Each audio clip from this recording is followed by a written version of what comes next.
Okay, നമ്മൾ തുടങ്ങുവാണ്. കഴിഞ്ഞ ക്ലാസ്സിൽ എവിടം വരെ നിർത്തിയെന്ന് ഓർമ്മയുണ്ടോ? കഴിഞ്ഞ ക്ലാസ്സിൽ എവിടം വരെ നമ്മൾ നിർത്തിയിരുന്നേ? കഴിഞ്ഞ ക്ലാസ് നമ്മൾ ഡിസ്കസ് ചെയ്തിരുന്നത് ഏത് പോർഷൻ ആണെന്ന് ഓർമ്മയുണ്ടോ? കാന്റിലിവർ ബീമിന്റെ മാക്സിമം ബെൻഡിങ് മൊമെന്റും ഷിയർ ഫോഴ്സും വരച്ചോണ്ട് നമ്മൾ നിർത്തിയത്. അവിടെ വരെയാണ് നമ്മൾ നിർത്തിയത്. നോക്കിയിട്ടുണ്ടല്ലോ, ഏകദേശം ഒക്കെ നോക്കിയിട്ടുണ്ടല്ലോ. ഇനി നമുക്ക് ഇനി PSCക്ക് വേണ്ട അടുത്ത ഒരു മേഖലയാണ് സിംപ്ലി സപ്പോർട്ടഡ് ബീം. സാധാരണഗതിയിൽ സിംപ്ലി സപ്പോർട്ടഡ് ബീമും കാന്റിലിവർ ബീമും ഒക്കെയാണ് സാധാരണ ചോദിക്കാറുള്ളത്. അതിനപ്പുറത്തോടൊന്നും അങ്ങനെ വരാറില്ല. നമ്മള് എല്ലാം കൂടെ എടുത്തു പോകണം. നമുക്കിപ്പോ സിംപ്ലി സപ്പോർട്ടഡ് ബീമോട് നോക്കിയിട്ട് പിന്നെ വരുന്നതൊക്കെ ഇക്വേഷൻസ് ഒക്കെ നമുക്ക് ഇക്വേഷൻ മാത്രമായിട്ട് പോകാം. ഈ സിംപ്ലി സപ്പോർട്ടഡ് ബീമോട് നിങ്ങളൊന്ന് അറിഞ്ഞിരുന്നേ, ഇതുവരെ അങ്ങനെ കേരള PSC ഇങ്ങനെ പടം തന്നിട്ട് കണ്ടുപിടിക്കാനോ അല്ലെങ്കിൽ അങ്ങനെയുള്ള ക്വസ്റ്റ്യൻസ് ഒന്നും വന്നിട്ടൊന്നുമില്ല. അപ്പൊ ഇനി നമ്മൾ അങ്ങനെ പ്രതീക്ഷിക്കുന്നത് ഇനി ട്രെൻഡ് മാറിയാൽ ഉള്ള കാര്യമേ ഉള്ളൂ. അപ്പൊ നിങ്ങളൊന്ന് അറിഞ്ഞിരിക്കുക എന്താണ് സംഭവം എങ്ങനെയാണെന്നുള്ളത്. ഫസ്റ്റിൽ നമ്മൾ തുടങ്ങുന്നത് സിംപ്ലി സപ്പോർട്ടഡ് ബീമിലാണ്. സിംപ്ലി സപ്പോർട്ടഡ് ബീമിനകത്ത് പോയിന്റ് ലോഡ് ആക്ട് ചെയ്യുന്നു. എല്ലാവരുടെയും പേപ്പർ മെയിനൊക്കെ ഉണ്ടല്ലോ, നമുക്ക് ഒരുമിച്ച് ചെയ്ത് പോവാം. സിംപ്ലി സപ്പോർട്ടഡ് ബീമിനകത്ത് ഒരു പോയിന്റ് ലോഡ് ആക്ട് ചെയ്യുന്നു. ആ പോയിന്റ് ലോഡ് ഇത് മിഡ് പോയിന്റിലാണ് ആക്ട് ചെയ്യുന്നത്. രണ്ട് കേസ് ഉണ്ട്, ഒന്ന് മിഡ് പോയിന്റിൽ ആക്ട് ചെയ്യും, ഒന്ന് അസിമെട്രിക് ആയിട്ട് ആക്ട് ചെയ്യും. അസിമെട്രി എന്ന് പറഞ്ഞാൽ മിഡ് പോയിന്റ് ഇല്ലാതെ വേറെ എവിടെയെങ്കിലും മാറിയിട്ട് ആക്ട് ചെയ്യുന്നതാണ് അസിമെട്രിക് എന്ന് പറയുന്നത്. ഒരു സിംപ്ലി സപ്പോർട്ടഡ് ബീമാണ്. സിംപ്ലി സപ്പോർട്ടഡ് ബീമിനകത്ത് മിഡ് പോയിന്റ് തന്നെയാണ് പോയിന്റ് ലോഡ് ആക്ട് ചെയ്തിരിക്കുന്നത്. അപ്പൊ ഈ കണ്ടീഷനകത്ത് മാക്സിമം ബെൻഡിങ് മൊമെന്റിന്റെ വാല്യൂ എത്ര, അല്ലെങ്കിൽ മാക്സിമം ബെൻഡിങ് മൊമെന്റ് ഉണ്ടാവുന്ന എവിടെയാണ്, അല്ലെങ്കിൽ ചോദിക്കുന്നത് ഇതിന്റെ ഷിയർ ഫോഴ്സിന്റെ മാക്സിമം വാല്യൂ എത്രയാണ്. ഇതാണ് ക്വസ്റ്റ്യൻസ് പ്രതീക്ഷിക്കേണ്ടത്. ഇത് ചെയ്തു പോയാലോ? ഒന്ന് പറഞ്ഞേ, ഈ സപ്പോർട്ടിന് പറയുന്ന പേരെന്തോ?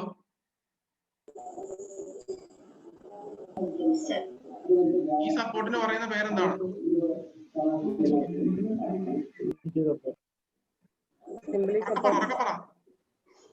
സിംപ്ലി സപ്പോർട്ടഡ് ബീമാണ്. ഓക്കെ, സിംപ്ലി സപ്പോർട്ടഡ് ബീമാണ്. ഓക്കെ, ഇതിനകത്തുള്ള റിയാക്ഷൻസ് ഒക്കെ ഒന്ന് പറഞ്ഞേ.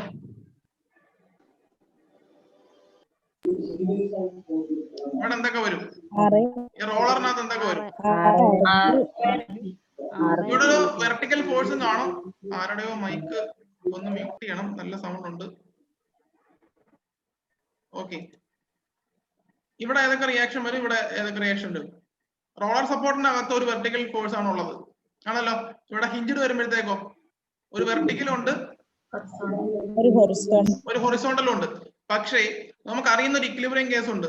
Summation of vertical force is equal to 0, summation of horizontal force is equal to 0. നമ്മൾ സാധാരണ ഇങ്ങനെ എടുത്തിട്ട് നമ്മൾ ചെയ്തു പോകുന്നത്, ആണല്ലോ. അപ്പൊ ഇവിടുത്തെ ഹൊറിസോണ്ടൽ ഫോഴ്സിന്റെ കമ്പോണന്റ് ആണ് ഈ കാണുന്നത്. ഇത് ഈക്വൽ ടു 0 എന്ന് പറഞ്ഞാൽ പിന്നെ ഇവിടെ വേറൊരു ഹൊറിസോണ്ടൽ കമ്പോണന്റ് നമുക്ക് ഇല്ല. ദാറ്റ് മീൻസ് ഈ കാണുന്ന റിയാക്ഷൻ 0 ആയിട്ട് പോകും. എന്താ ഞാൻ പറയാൻ ഒന്നുകൂടെ ഓർത്ത് നോക്കിയേ. ഇതിന് ഹിഞ്ചിഡ് സപ്പോർട്ട് വരുമ്പോഴത്തേക്ക്, അല്ലെങ്കിൽ ഹിഞ്ചിഡിന് രണ്ട് റിയാക്ഷൻസ് കാണും. ഒന്ന് ഒരു വെർട്ടിക്കൽ ഫോഴ്സ് കാണും, ഒരു ഹൊറിസോണ്ടൽ ഫോഴ്സ് കാണും. ഈ ഫിഗർ മൊത്തത്തിൽ എടുത്തു കഴിഞ്ഞാൽ ഇവിടെ റോളർ ആണ്, ഇതിന് ഹൊറിസോണ്ടൽ കമ്പോണന്റ് ഒന്നുമില്ല, ഹൊറിസോണ്ടൽ റിയാക്ഷൻ ഒന്നുമില്ല. ആകെ ഒരൊറ്റ ഹൊറിസോണ്ടൽ റിയാക്ഷനേ ഉള്ളൂ, അത് ഈ കിടക്കുന്ന ഹൊറിസോണ്ടൽ റിയാക്ഷൻ ആയിരിക്കും. നമുക്ക് ഇക്വിലിബ്രിയം കണ്ടീഷൻ വെച്ചാണ് ചെയ്യുന്നത്. വെർട്ടിക്കൽ ഫോഴ്സിന്റെ സം ഈക്വൽ ടു 0, ഹൊറിസോണ്ടൽ ഫോഴ്സിന്റെ സം ഈക്വൽ ടു 0. ഇതാണ് നമ്മുടെ കണ്ടീഷൻ. അങ്ങനെയാണെങ്കിൽ ഹൊറിസോണ്ടൽ ഫോഴ്സിന്റെ സം ഈക്വൽ ടു 0 എന്ന് പറഞ്ഞ് നോക്കുമ്പോഴത്തേക്ക് ഈ ഒറ്റ ഒരു ഫോഴ്സ് മാത്രമേ കാണത്തുള്ളൂ. ദാറ്റ് ഈസ് ഇത് ഈക്വൽ ടു 0 എന്ന് പറയും. ദാറ്റ് ഈസ് അവിടെ 0 ആയി പോയി, പിന്നെ അത് എടുത്തിട്ട് കാര്യമില്ല. അതുകൊണ്ടാണ് ഇങ്ങനെയുള്ള കേസിൽ നമ്മൾ ഹൊറിസോണ്ടൽ ഫോഴ്സിനെ ഒഴിവാക്കിയിട്ട് വെർട്ടിക്കൽ മാത്രം ചെയ്തു പോകുന്നത്. നിങ്ങൾ ഫിഗർ നോക്കുമ്പോൾ ഇവിടെ ഹൊറിസോണ്ടൽ ഒന്നും പറയുന്നില്ല. പിന്നീട് നോക്കുമ്പോഴത്തേക്ക് എന്തുകൊണ്ടാണ് ഹൊറിസോണ്ടൽ എടുക്കാതിരുന്നെന്ന് ചോദിച്ചാൽ അതിന് ഉത്തരമാണ് ഈ പറഞ്ഞത്. ഇവിടെ ആകെ ഒരൊറ്റ ഹൊറിസോണ്ടൽ ഫോഴ്സേ ഉള്ളൂ. ആ ഹൊറിസോണ്ടൽ ഫോഴ്സിന്റെ സം ഈക്വൽ ടു 0 എന്ന് പറഞ്ഞാൽ അതിന്റെ അതിന്റെ വാല്യൂ 0 ആണ്, പിന്നെ നമ്മൾ എടുത്തിട്ട് കാര്യമില്ല. അതുകൊണ്ട് അതിനെ ഒഴിവാക്കുന്നു. വെർട്ടിക്കൽ ഫോഴ്സ് മാത്രം നമ്മൾ എടുക്കാറുള്ളൂ. എങ്കിൽ നിങ്ങൾ ഇതിന്റെ വെർട്ടിക്കൽ ഫോഴ്സിന്റെ സം എന്ന് പറഞ്ഞ ഷിയർ ഫോഴ്സ് കണ്ടുപിടിക്കാൻ വേണ്ടി ഒന്ന് പറഞ്ഞേ.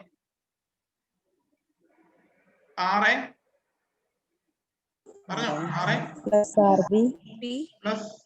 RB എങ്കിൽ ഓർത്തിരിക്കേണ്ട ഒരു കാര്യമുണ്ട്. നിങ്ങൾ ഇനി ഇത് ചെയ്തെടുത്തോണ്ട് പോയി RAയ്ക്കും RBക്കും വാല്യൂ കണ്ടുപിടിക്കേണ്ട ആവശ്യമൊന്നുമില്ല. കണ്ടുപിടിച്ചാലും കിട്ടാൻ പോകുന്ന ആൻസർ എന്ന് പറഞ്ഞാൽ RA equal to W/2, RB equal to W/2. അതായത് അതിന്റെ കൺസെപ്റ്റ് ഇത്രയേ ഉള്ളൂ. ചെയ്തെടുത്താലൊക്കെ അങ്ങനെയേ വരത്തുള്ളൂ. അതെന്താന്ന് ഞാൻ ഇപ്പം പറഞ്ഞുതരാം. ഒരു സിംപ്ലി സപ്പോർട്ടഡ് ബീം എടുക്കുക, അതിനകത്ത് മിഡ് പോയിന്റിൽ തന്നെയാണ്, അതിന്റെ സെന്ററിൽ തന്നെയാണ് പോയിന്റ് ലോഡ് ആക്ട് ചെയ്തതെങ്കിൽ അതിന്റെ രണ്ട് റിയാക്ഷൻസിലും ഈ പറയുന്ന സെൻട്രൽ പോയിന്റ് ലോഡ് ഡിവൈഡ് ചെയ്ത് കൊടുക്കും. അതായത് ഇവിടെ W ആണ്, ഇത് സെന്ററാ, കറക്റ്റ് L/2 ലാണ് ഇത് ആക്ട് ചെയ്തിരിക്കുന്നത്. അങ്ങനെയാണെങ്കിൽ കറക്റ്റ് L/2 ലാണ് ആക്ട് ചെയ്തിരിക്കുന്നത് എന്നുണ്ടെങ്കിൽ ആ കാണുന്ന ലോഡ് തന്നെ ആയിരിക്കും അതിന്റെ പകുതി കൊണ്ട് ഇവിടെ കൊടുക്കും, അതിന്റെ പകുതി കൊണ്ട് ഇവിടെ കൊടുക്കും. അപ്പം ഒരു സിംപ്ലി സപ്പോർട്ടഡ് ബീം ആണ്, അതിന്റെ മിഡ് പോയിന്റിൽ W എന്ന് പറയുന്ന ഒരു പോയിന്റ് ലോഡ് ആക്ട് ചെയ്താൽ ആ ഡബ്ല്യുവിനെ രണ്ടായിട്ട് രണ്ട് റിയാക്ഷൻസിൽ നമ്മൾ അല്ലെങ്കിൽ രണ്ട് സപ്പോർട്ട്സിൽ നമ്മൾ ഈക്വൽ ആയിട്ട് ഡിസ്ട്രിബ്യൂട്ട് ചെയ്ത് കൊടുക്കുന്നു. That means RI equal to W/2, RB equal to W/2. ഇനി അത് ചെയ്തെടുത്തോണ്ടൊന്നും പോകാൻ നിൽക്കണ്ട, ചെയ്തെടുത്താലും അതേ കിട്ടത്തുള്ളൂ. വേണമെങ്കിൽ ചെയ്ത് നോക്കാം. ഇപ്പോഴേ അവിടെ ഓർത്തിരിക്കുക. സിംപ്ലി സപ്പോർട്ടഡ് ബീമിനകത്ത് ഒരു പോയിന്റ് ലോഡ് മിഡ് പോയിന്റിൽ ആക്ട് ചെയ്തു. അങ്ങനെയാണെങ്കിൽ ഇപ്പൊ എന്താ ചെയ്തുകൊണ്ടൊന്നും പോകണ്ട, അത് ചെയ്തെടുത്ത് അങ്ങനെ വേണമെങ്കിൽ ഷോർട്ട് കട്ട് ആയിട്ട് ക്വസ്റ്റ്യൻ ചോദിക്കാം. For a simply supported beam അതിന്റെ ഒരു മിഡ് പോയിന്റിലാണ് ഇതിന്റെ പോയിന്റ് ലോഡ് ആക്ട് ചെയ്യുന്നതെങ്കിൽ find the reaction set supports. എന്ന് ചോദിച്ചാൽ എന്തുവാ? RI equal to W/2, RB equal to W/2. അങ്ങനെ പഠിച്ചോണം. അത് ചെയ്തെടുത്തോണ്ട് നിങ്ങൾ ഒരു 10 സ്റ്റെപ്പ് എടുത്ത് ചെയ്തെന്ന് പറഞ്ഞാൽ പോലും അതേ ആൻസർ വരത്തുള്ളൂ. അതിന്റെ വേറെ ഒന്നും ചെയ്യാനില്ല. അതുകൊണ്ട് ഇനി അതിനകത്ത് നമ്മൾ കൂടുതൽ കളിക്കാൻ പോകണ്ട. RA + RB = W കൊടുക്കുക, സമ്മേഷൻ ഓഫ് മൊമെന്റ് = 0 കൊടുക്കുക, അവിടുന്ന് മൊമെന്റ് എടുക്കുക, മൊമെന്റ് എടുത്ത് ചെയ്ത് വാല്യൂ ഇട്ട് കൊടുക്കുമ്പോഴത്തേക്ക് W/2 തന്നെ വരത്തുള്ളൂ അവിടെ.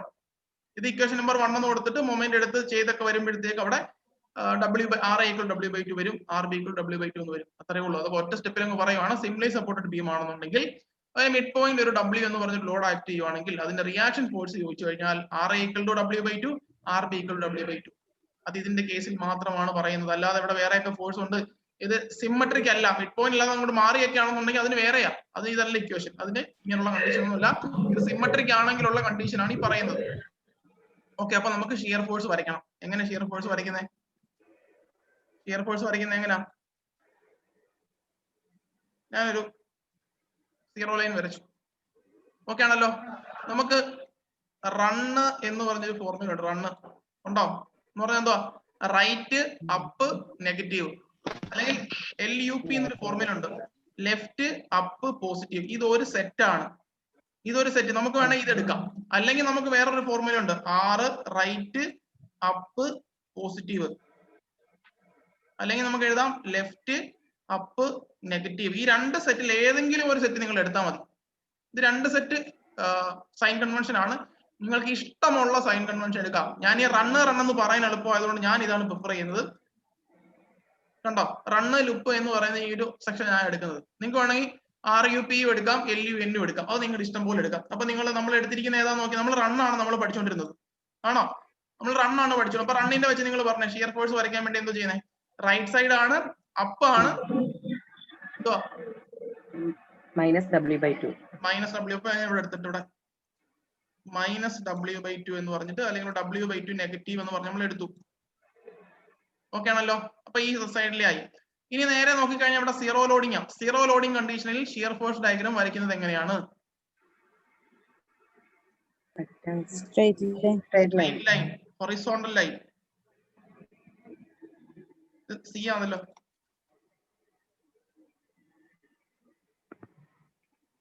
അപ്പൊ ഇവിടം വരെ അത് സീറോ ലോഡ് കണ്ടീഷൻ ആണ്.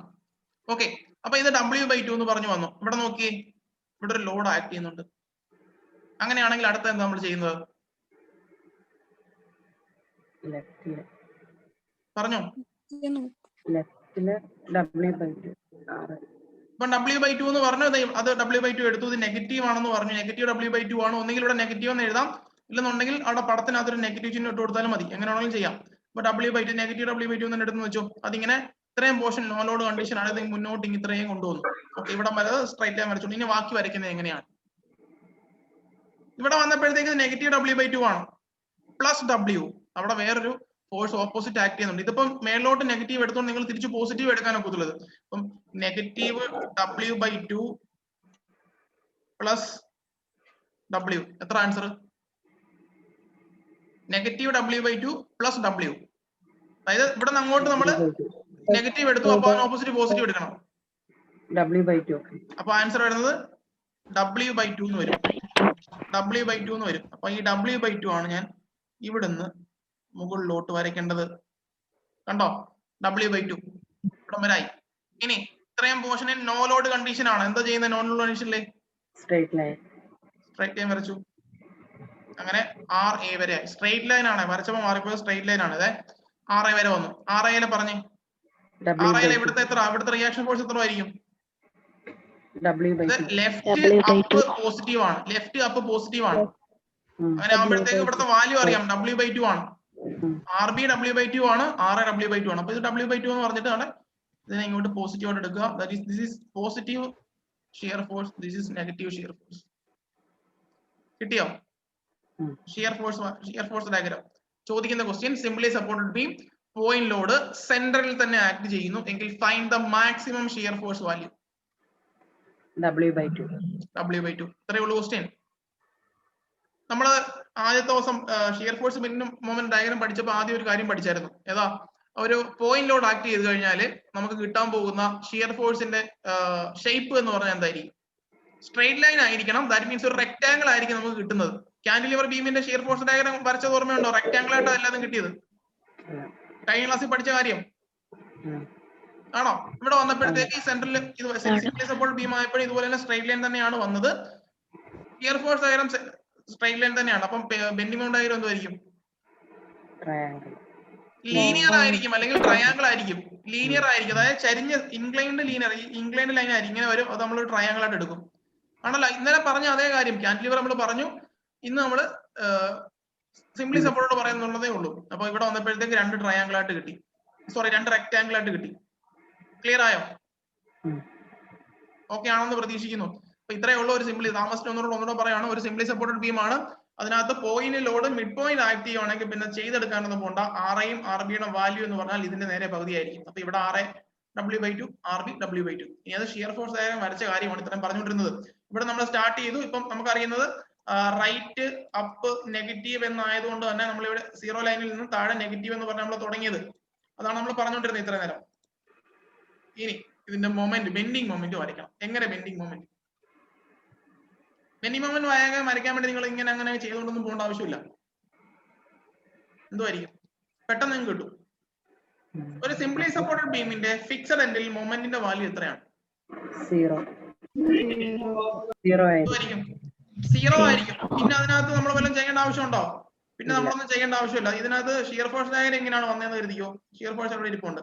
ഇനി ബെൻഡിങ് മൊമെന്റ് ഡയഗ്രം വരയ്ക്കാൻ ഇതുപോലെ തന്നെ ഞാൻ ഒരു 0 ലൈൻ വരച്ചു.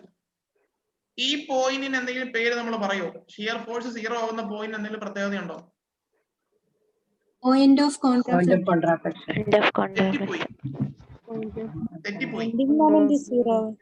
ബെൻഡിങ് മൊമെന്റ് 0 വരുന്ന പോയിന്റാണ് പോയിന്റ് ഓഫ് കോൺടാക്ട്. അത് തെറ്റിക്കാൻ വേണ്ടി തന്നെ ഞാൻ ചോദിച്ചു. കാര്യം ഇനി തെറ്റരുത്. ഇപ്പം തെറ്റിച്ചവർ ഇനി തെറ്റിക്കത്തില്ല ജീവിതത്തില്. ഇവിടെ ഷിയർ ഫോഴ്സ് 0 വരുന്നതിന് പോയിന്റ് ഓഫ് കോൺടാക്ട് ഫ്രാക്ചർ എന്നല്ല പറയുന്നത്.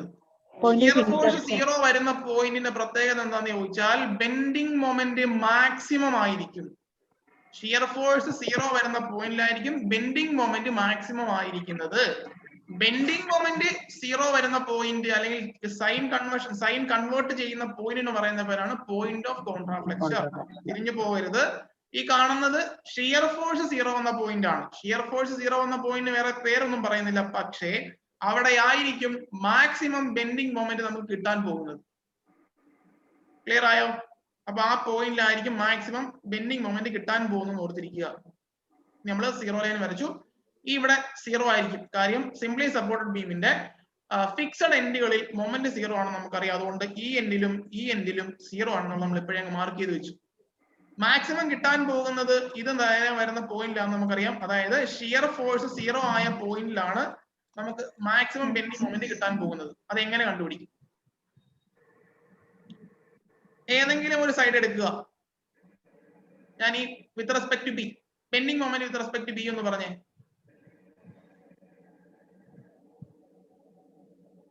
അല്ലെ moment with respect to b പറഞ്ഞാൽ മതി. RB into 0. RB into 0. RB into 0. Okay, RB into 0. ഇനി അടുത്തത് ഈ C എന്ന പോയിന്റ് വെച്ചെന്ന് പറഞ്ഞേ. 0 വന്നു കഴിഞ്ഞു. ഇവിടെ C പറഞ്ഞു. അടുത്തത് C എന്ന പോയിന്റ് വെച്ചെന്ന് പറഞ്ഞേ. അല്ലെങ്കിൽ സെക്ഷൻ, ഇവിടെ ഒരു സെക്ഷൻ നിങ്ങൾ എടുത്ത് എങ്ങനെ വേണമെങ്കിലും പറയാം. നിങ്ങൾക്ക് എങ്ങനെ ഒന്നില്ല ഒരു സെക്ഷൻ XX ഇവിടെ കൺസിഡർ ചെയ്യുന്ന പറയാം. അല്ലെങ്കിൽ വിത്ത് റെസ്പെക്ട് ടു C എന്ന് പറഞ്ഞാൽ മതി. അപ്പൊ ഡയറക്റ്റ് ആൻസർ ആയി. പിന്നെ നമ്മൾ ചെയ്യാൻ പോകണ്ട. A B C കൊടുക്കേണ്ട ആവശ്യമില്ല. C വെച്ച് പറയുമ്പോൾ എന്താ സംഭവിക്കുന്നത്?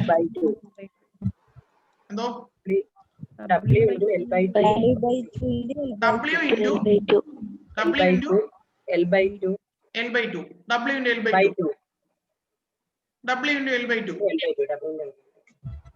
W into L/2. വേറെ വല്ലതും ഉണ്ടോ? L/2 L/2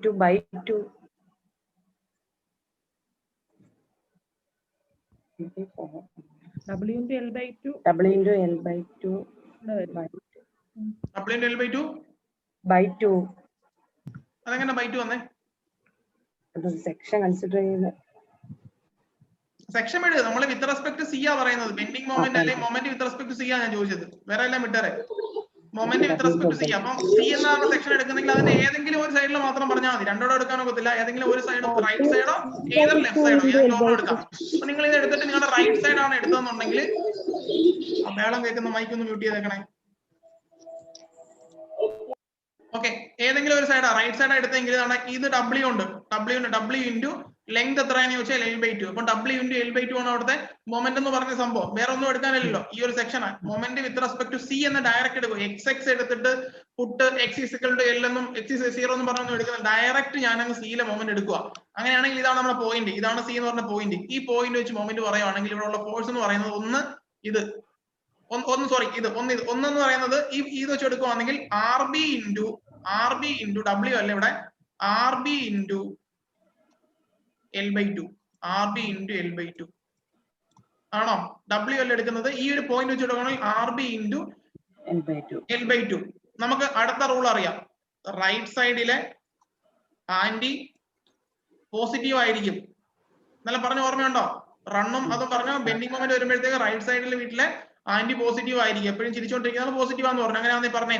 റൈറ്റ് സൈഡില് ആന്റി ക്ലോക്ക് വൈസ്, ഇത് ആന്റി ക്ലോക്ക് വൈസ് ആണ്. ആണോ? ആന്റി ക്ലോക്ക് വൈസ് ആണ്, പോസിറ്റീവ് ആണ്. അപ്പൊ പോസിറ്റീവ് ആണ്. അപ്പൊ നമ്മുടെ വാല്യൂ എന്ന് പറഞ്ഞേ RB into L by 2. RB എന്ന് പറഞ്ഞാൽ എത്ര? W by 2. RB എന്ന് പറഞ്ഞാൽ എത്ര ആയിരിക്കും? W by 2. W by 2. അങ്ങനെ നമ്മൾ W by 2 ഇട്ട് കൊടുത്തിട്ട് വാല്യൂ പറഞ്ഞേ. WL by 4. W by 2 into L by 2. L by 2 that is equal to WL by 4. WL by 4. അപ്പൊ ഇവിടുത്തെ മാക്സിമം കിട്ടുന്ന പോയിന്റ് അറിയാം. ഷിയർ ഫോഴ്സ് 0 വരുന്ന പോയിന്റിലായിരിക്കും. ഷിയർ ഫോഴ്സ് 0 വരുന്ന പോയിന്റിലായിരിക്കും മാക്സിമം കിട്ടുന്നത്. WL by 4 എന്നുള്ള വാല്യൂ നമുക്ക് കിട്ടി. ഇനി നമുക്ക് വരയ്ക്കാമല്ലോ. എന്തോ ആയിരിക്കും ഷേപ്പ് വരുന്നത്? ട്രയാങ്കിൾ. അതായത് ഒരു ലീനിയർ ലൈൻ കഴിഞ്ഞു. ബെൻഡിങ് മൊമെന്റ് ഡയഗ്രത്തിന്റെ ഷേപ്പും കിട്ടി. ഷിയർ ഫോഴ്സ് വരുന്നത് നിങ്ങൾക്ക് മനസ്സിലായെന്ന് എനിക്ക് ഉറപ്പാണ്. കാര്യം എന്ന് പറഞ്ഞാൽ ഷിയർ ഫോഴ്സിനകത്ത് 0 വരുന്ന പോയിന്റ് മാർക്ക് ചെയ്ത് രണ്ട് റെക്ടാങ്കിൾ കിട്ടിക്കഴിഞ്ഞു. ഇനി അതിന് ആ ഷിയർ ഫോഴ്സ് 0 വരുന്ന പോയിന്റിലായിരിക്കണം മാക്സിമം ബെൻഡിങ് മൊമെന്റ് കിട്ടേണ്ടത്. അടുത്ത കാര്യം എന്ന് പറഞ്ഞാൽ സിംപ്ലി സപ്പോർട്ട് ബീമിന്റെ രണ്ട് സപ്പോർട്ടുകളിലും ഫിക്സഡ് എൻഡ് ആയതുകൊണ്ട് തന്നെ അത് രണ്ടിടവും നമ്മൾ മൊമെന്റ് 0 എന്ന് പറഞ്ഞാണ് എടുക്കാറുള്ളത്. അതുകൊണ്ട് മൊമെന്റ് 0 ആണ്. ഇവിടെയും മൊമെന്റ് 0 ആണ്, ഇവിടെയും മൊമെന്റ് 0. അപ്പം 0യും 0 ഇട്ട് കൊടുത്തു. പിന്നെ അറിയുന്ന കാര്യം എന്ന് പറഞ്ഞാല് ഇവിടെ മാക്സിമം ബെൻഡിങ് മൊമെന്റ് എവിടെയാണെന്ന് അറിയണം. അത് ഷിയർ ഫോഴ്സ് 0 വരുന്ന പോയിന്റ് ആണ്. അത് ആ സിയിലാണ് വരുന്നതെന്ന് പറഞ്ഞു. അപ്പൊ നമ്മൾ സിയിലെ വാല്യൂ എത്രയാണെന്ന് എനിക്ക് അറിയണം. അങ്ങനെയാണ് ഡയറക്റ്റ് അവിടെ നിന്ന് ആൻസർ കിട്ടും. അല്ലെങ്കിൽ നിങ്ങൾക്ക് വേണമെങ്കിൽ ഇവിടെ ഒരു എക്സ് എന്നൊക്കെ ഇട്ട് കൊടുത്തിട്ട് എക്സിന്റെ വാല്യൂ ഒക്കെ ഇന്നലെ ചെയ്ത പോലെ puttu X = L by 2, X = L എന്നൊക്കെ പറഞ്ഞ് നമുക്ക് എടുക്കാം. അതൊന്നും വേണ്ട. ഡയറക്റ്റ് സിയിലെ മൊമെന്റ് എടുക്കുക. സിയിലെ മൊമെന്റ് എടുക്കുക. അതായത് ഈ ഒരു സെക്ഷനിലെ മൊമെന്റ് എടുക്കുകയാണെങ്കിൽ അവിടുത്തെ ഈ W എടുക്കാറില്ല. പിന്നെ എടുക്കുന്നത് പറഞ്ഞാൽ ഇതുണ്ട് RB ഇൻറ്റു ഈ distance RB into L by 2. RBയുടെ വാല്യൂ W by 2 ആണ് മുമ്പേ കിട്ടി നമുക്ക്. W by 2 into L by 2. അപ്പം WL divide by 2 into 4 WL by 4 വരും. അത് എവിടെ ആക്ട് ചെയ്യുന്ന വെച്ചാൽ ഷിയർ ഫോഴ്സ് 0 ആവുന്ന പോയിന്റ് മിഡ് പോയിന്റ്. ഇവിടുത്തെ വാല്യൂ ആണ് WL by 4. അപ്പൊ അവിടുത്തെ രണ്ടാമത്തെ ക്വസ്റ്റ്യൻ അല്ലെ മൂന്നാമത്തെ ക്വസ്റ്റ്യൻ ഇതാണ്. Simply supported beam point load is acting at centre. Find the maximum bending moment. എത്രയാ maximum bending moment? WL by 4. എവിടെ ആക്ട് ചെയ്യുന്നത്? സി എന്ന് പറഞ്ഞാൽ അല്ലെങ്കിൽ മിഡ് പോയിന്റിലാണ്, അല്ലെങ്കിൽ ഷിയർ ഫോഴ്സ് 0 ആവുന്ന പോയിന്റില്. തെറ്റിപ്പോവരുതേ. ക്ലിയർ ആണെന്ന് വിശ്വസിക്കുന്നു. W by 2 വന്നു. ഇതാണ് ഈ ഫിഗറിലോട്ട് പോയെ. ഞാൻ നേരത്തെ പറഞ്ഞു റണ്ണും ലുപ്പും പറഞ്ഞു. റണ്ണ് ലുപ്പ് എന്ന് പറഞ്ഞാൽ അതൊരു സെറ്റാണ്. അതിന് ഓപ്പോസിറ്റ് സെറ്റ് എടുത്ത് ചെയ്തിരിക്കുക. റൈറ്റ് സൈഡ് അപ്പ് നമുക്ക് ഇവിടെ നെഗറ്റീവ് ആയിരുന്നു വരേണ്ടത്, ഇവിടെ പോസിറ്റീവ്. നമ്മൾ ഈ പറഞ്ഞ സൈൻ കൺവെൻഷന്റെ ഓപ്പോസിറ്റ് സൈൻ കൺവെൻഷൻ വെച്ച് ചെയ്തിരിക്കുന്നതാണ്. ഇത് പറഞ്ഞാൽ W by 2 വന്നു. W മിഡ് പോയിന്റ് ആക്ട് ചെയ്യുന്നു. മൊത്തത്തിൽ L ആണ്. മിഡ് പോയിന്റ് ആയത് L by 2 എന്ന് വന്നു. ചെയ്തെടുക്കുമ്പോഴത്തേക്ക് W by 2 ഉണ്ട്. നമ്മൾ പഠിച്ച റണ്ണ് ലുപ്പ് കൺസെപ്റ്റ് ആണെങ്കിൽ ഇവിടെ നെഗറ്റീവ് ഇവിടെ പോസിറ്റീവ് വരണം. ഇത് നമ്മൾ പഠിച്ചതിന് തിരിച്ച കൺവെൻഷൻ വെച്ച് എടുത്തിരിക്കുന്നതാണ്. Sign convention തിരിച്ചെടുത്തിരിക്കുകയാണ്. അവിടെ വരുന്നത് പോസിറ്റീവ് ആയിട്ട് എടുത്തിരിക്കുക.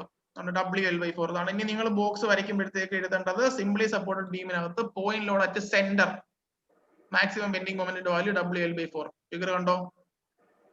തെറ്റിപ്പോകരുത്. ഇനി സംശയം വരരുത് ചെയ്യുന്ന എങ്ങനെയാണെന്നുള്ള കാര്യം. W by 4 ആണ് കിട്ടിയത്. ഓക്കെ ആണല്ലോ? അപ്പൊ അത് കഴിഞ്ഞു. എങ്കിൽ നമുക്ക് ഇനി അടുത്തത് സിംപ്ലി സപ്പോർട്ടഡ് ബീമിനകത്ത് നോൺ സിമ്മട്രിക് ലോഡ് ഉദ്ദേശിക്കുന്നത് മിഡ് പോയിന്റിലല്ല ഈ പോയിന്റ് ലോഡ് ആക്ട് ചെയ്തിരിക്കുന്നത്. ഇതൊരു പോയിന്റ് ലോഡ് ആണെന്ന് പറഞ്ഞു, ഈ പോയിന്റ് ലോഡ് മിഡ് പോയിന്റ് ആണെന്നുണ്ടെങ്കിൽ L/2 എന്ന് പറഞ്ഞെടുക്കാം. ഇത് മൊത്തവും കൂടെ L ആണ് ദൂരം എന്ന് കരുതുക. ഇത് മൊത്തവും L ആണ് ദൂരം. ഇതിനകത്ത് ഈ ഒരു സൈഡിൽ നിന്ന് A ഡിസ്റ്റൻസ് മാറിയിട്ട് W ആക്ട് ചെയ്യും, അല്ലെങ്കിൽ മറ്റേ സൈഡിൽ നിന്ന് B ഡിസ്റ്റൻസ് മാറിയിട്ടാണ് W ആക്ട്. ഇവിടെ ഒരിക്കലും ഇത് L/2 എന്ന് എടുക്കാനൊക്കെ, അതിനെയാണ് നോൺ സിമ്മട്രിക് അല്ലെങ്കിൽ അസിമെട്രിക് എന്ന് പറയുന്നത്. ഇത് ചെയ്യുന്നത് എങ്ങനെയായിരിക്കും? ഇതിനകത്ത് നമുക്ക് നേരത്തെ പറഞ്ഞ പോലെ തന്നെ ഈ W/2 എന്ന് എടുക്കാനൊക്കത്തില്ല. പകരം വേറൊരു ടെക്നിക്ക് ഉണ്ട്. എന്തായിരിക്കും ആ ടെക്നിക്ക്? ഓർമ്മയുണ്ടോ? നമ്മൾ പണ്ട് പഠിക്കുന്ന കുറുക്ക് വഴി. ഇതിപ്പോ A ആണെന്ന് കരുതുക, B ആണെന്ന് കരുതുക. അങ്ങനെയാണെങ്കിൽ എനിക്ക് റിയാക്ഷൻ RA എത്രയാണെന്ന് കണ്ടുപിടിക്കണം, RB എത്രയാണെന്ന് കണ്ടുപിടിക്കണം. വലിയൊരു ചടങ്ങാണ്. ചെയ്തുകൊണ്ട് പോകണമെങ്കിൽ നല്ല RA + RB = W എന്ന് എഴുതുക. മൊമെന്റ് വിത്ത് റെസ്പെക്ട് ടു ഏതെങ്കിലും പോയിന്റ് എടുക്കുക, ചെയ്തുകൊണ്ട് വരിക. L = A + B എന്ന് കൊടുക്കുക. B = L - A. നോക്കിയേ, L = A + B കറക്റ്റ് ആണോ? L = A + B എന്ന് പറഞ്ഞത് കറക്റ്റ് ആണോ? കറക്റ്റ് ആണ്. കറക്റ്റ് ആണ്. അങ്ങനെയാണെങ്കിൽ B = L - A എന്ന് എനിക്ക് പറയാനൊക്കത്തില്ലേ? ഒക്കും. അതൊക്കെ സബ്സ്റ്റിറ്റ്യൂട്ട് ചെയ്ത് നമ്മൾ ചെയ്തുകൊണ്ട് വരുന്നത്. നിങ്ങൾ ചെയ്ത് നോക്കണമെങ്കിൽ വെറുതെ ഇരിക്കുന്നത് ചെയ്ത് നോക്കിയോ, അങ്ങനെയൊക്കെ ചെയ്തുകൊണ്ട് വരുമ്പോഴാണ് നമുക്ക് ഒരു ആൻസർ കിട്ടുന്നത്. RAയുടെ വാല്യൂ എത്രയാണ്, RBയുടെ വാല്യൂ എത്രയാണ്? ഇവിടെ നോക്കി, ഇവിടെ ഉള്ളത് നോക്കി. RA കണ്ടുപിടിക്കണമെങ്കിൽ W × RAയുടെ എടുക്കുന്നത് A ആണ്. ഇപ്പൊ ഉള്ളത് എടുക്കുക, WB L. RAയുടെ വാല്യൂ W × ഇവിടെ കിടക്കുന്ന B എടുക്കുക, B/L. ഇനി ഇവിടത്തെ നോക്കിയേ, ഇവിടെ വരും RB വരുമ്പോഴത്തേ എന്ത് ചെയ്യും? W അതുപോലെ വരും. ഇവിടെ കിടക്കുന്ന A എടുത്തിട്ട് കൊടുക്കുക, WA/L. ഇത്രയുള്ള ടെക്നിക്ക് അതങ്ങ് പഠിച്ചോണം. അതിന് ചെയ്തെടുത്തെന്ന് കണ്ടുപിടിക്കാൻ ഒക്കത്തൊന്നുമില്ല. ഇങ്ങനെ വേണമെങ്കിൽ ഷോർട്ട് കട്ട് ആയിട്ട് ക്വസ്റ്റ്യൻ ചോദിക്കാം. Simply supported beam point load acting on asymmetric അല്ലെങ്കിൽ അസിമെട്രിക് പോയിന്റ് ലോഡ് എന്ന് പറയും. അതിന്റെ ഡിസ്റ്റൻസ് ഒക്കെ പറഞ്ഞാൽ find the reaction at A എന്ന് പറയുമ്പോഴത്തേക്ക് നമ്മൾ കുത്തിയിരുന്ന് ചെയ്തെടുക്കാനൊന്നും പോകരുത്. ഈ ആൻസർ ഇത് വെച്ച് കാണാ പഠിക്കാനല്ല, ടെക്നിക്ക് ഉദ്ദേശിച്ച് കറക്റ്റ് ആയിട്ട് പഠിക്കുക. ഇപ്പൊ RAയും RBയും കിട്ടി. RA എന്ന് പറഞ്ഞാൽ WB/L ആണ്, ഇവിടെ WA/L ആണ്. തിരിച്ച് വരുന്ന മനസ്സിലായല്ലോ. W എടുക്കുക, RA ചോദിക്കുകയാണെങ്കിൽ അപ്പുറത്തെ ഡിസ്റ്റൻസ് എടുക്കുക, RB ചോദിക്കുകയാണെങ്കിൽ ഇപ്പുറത്തെ ഡിസ്റ്റൻസ് എടുക്കുക. ചെയ്തെടുത്ത് shear force bending moment diagram വരയ്ക്കുമ്പോൾ ഇങ്ങനെ വരും സംഭവം. ഓർക്കേണ്ട കാര്യം, നമ്മൾ എടുത്തതിന്റെ നേരെ ഓപ്പോസിറ്റ് സൈൻ കൺവെൻഷൻ എടുത്ത് ചെയ്തിരിക്കുന്ന പടമാണ്. റൈറ്റ് സൈഡ് അപ്പ് പോസിറ്റീവ് എന്ന് പറഞ്ഞാൽ നമ്മൾ എടുക്കാത്ത സൈൻ കൺവെൻഷൻ വെച്ച് ചെയ്തിരിക്കുന്നതാണ്. WA/L ഉം WB/L ഉം വന്നു. ഓക്കെ, അപ്പൊ ഇവിടെ നിന്ന് ഇങ്ങനെ ഇവിടെ ലോഡ് ഉള്ളിടത്ത് വരച്ചു. എന്നിട്ട് നോ ലോഡ് കണ്ടീഷൻ ഇവിടം വരെ പോയപ്പോൾ ഇവിടെ W എന്ന് പറഞ്ഞ ലോഡ് വന്നു. No load condition straight line കൊണ്ട് കാണിക്കുന്നു. ഇവിടെ വന്നപ്പോഴത്തേക്ക് WA/L - W ചെയ്തെടുക്കുമ്പോൾ ഇവിടെ വരെ വരും. അതിന് പിന്നെ നോ ലോഡ് കണ്ടീഷനെ കൊണ്ടുപോയി കഴിയുമ്പോഴത്തേക്ക് ഇവിടെ WB/L എന്ന് കിട്ടും. നമ്മൾ പഠിച്ച റണ്ണും ലുപ്പിനും ഓപ്പോസിറ്റ് സൈൻ കൺവെൻഷൻ ആണെന്ന് ഓർത്തിരിക്കുക. ഇവിടെയും ഒരു കാര്യമുണ്ട്.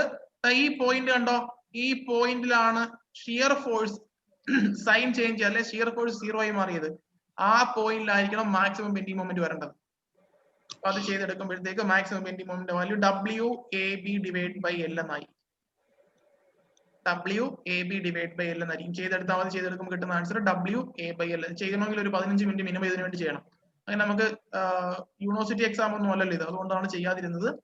WA/L എന്നാണ് ഇതിന്റെ ആൻസർ വരുന്നത്. അപ്പം രണ്ടാമത്തെ സിംപ്ലി സപ്പോർട്ട് ബീമിന്റെ രണ്ടാമത്തെ കണ്ടീഷൻ, പോയിന്റ് ലോഡ് ആണ് ആക്ട് ചെയ്യുന്നത്, പക്ഷെ അത് നോൺ സിമെട്രിക് ആയിരിക്കും. മിഡ് പോയിന്റിലല്ല അത് ആക്ട് ചെയ്യുന്നത്, വേറെ എവിടെയോ ആണ് ആക്ട് ചെയ്യുന്നത്. ആക്ട് ചെയ്യുന്ന ഡിസ്റ്റൻസ് ഏതെങ്കിലും ഒരു എൻഡിൽ നിന്ന് A ഡിസ്റ്റൻസ് മാറിയിട്ടായിരിക്കും, അടുത്ത എൻഡിൽ നിന്ന് B ഡിസ്റ്റൻസ് മാറിയിട്ടായിരിക്കും. Provided L = total length L = A + B ആയിരിക്കും. ഫിഗർ വരുന്നത് നേരത്തെ പറഞ്ഞ പോലെ തന്നെ പോയിന്റ് ലോഡ് ആക്ട് അല്ലെങ്കിൽ ഒരു സിംപ്ലി സപ്പോർട്ട് ഏതൊരു ബീം ആയാലും അതിനകത്തൊരു പോയിന്റ് ലോഡ് ആക്ട് ചെയ്താൽ സ്ട്രൈറ്റ് ലൈൻ ആയിരിക്കും കിട്ടുന്ന ഷിയർ ഫോഴ്സ് ഡയഗ്രത്തിന്റെ ഷേപ്പ്. അപ്പം സ്ട്രൈറ്റ് ലൈൻ വരച്ചു. പിന്നെ നമ്മൾ നേരത്തെ പറഞ്ഞ പോലെ തന്നെ ബെൻഡിങ് മൊമെന്റിന്റെ ഫിഗർ വരുന്നതിന്റെ ഷേപ്പ് പോയിന്റ് ലോഡ് ആണെന്നുണ്ടെങ്കിൽ വരുന്നത് ഒരു ലീനിയർ സ്ട്രൈറ്റ് ലൈൻ ആയിരിക്കും. അതുകൊണ്ട് ട്രയാങ്കിൾ ആയിട്ട് കിട്ടി. നേരത്തെ വരച്ച പടത്തിന് അതൊരു പ്രത്യേകത ഉണ്ടായിരുന്നു.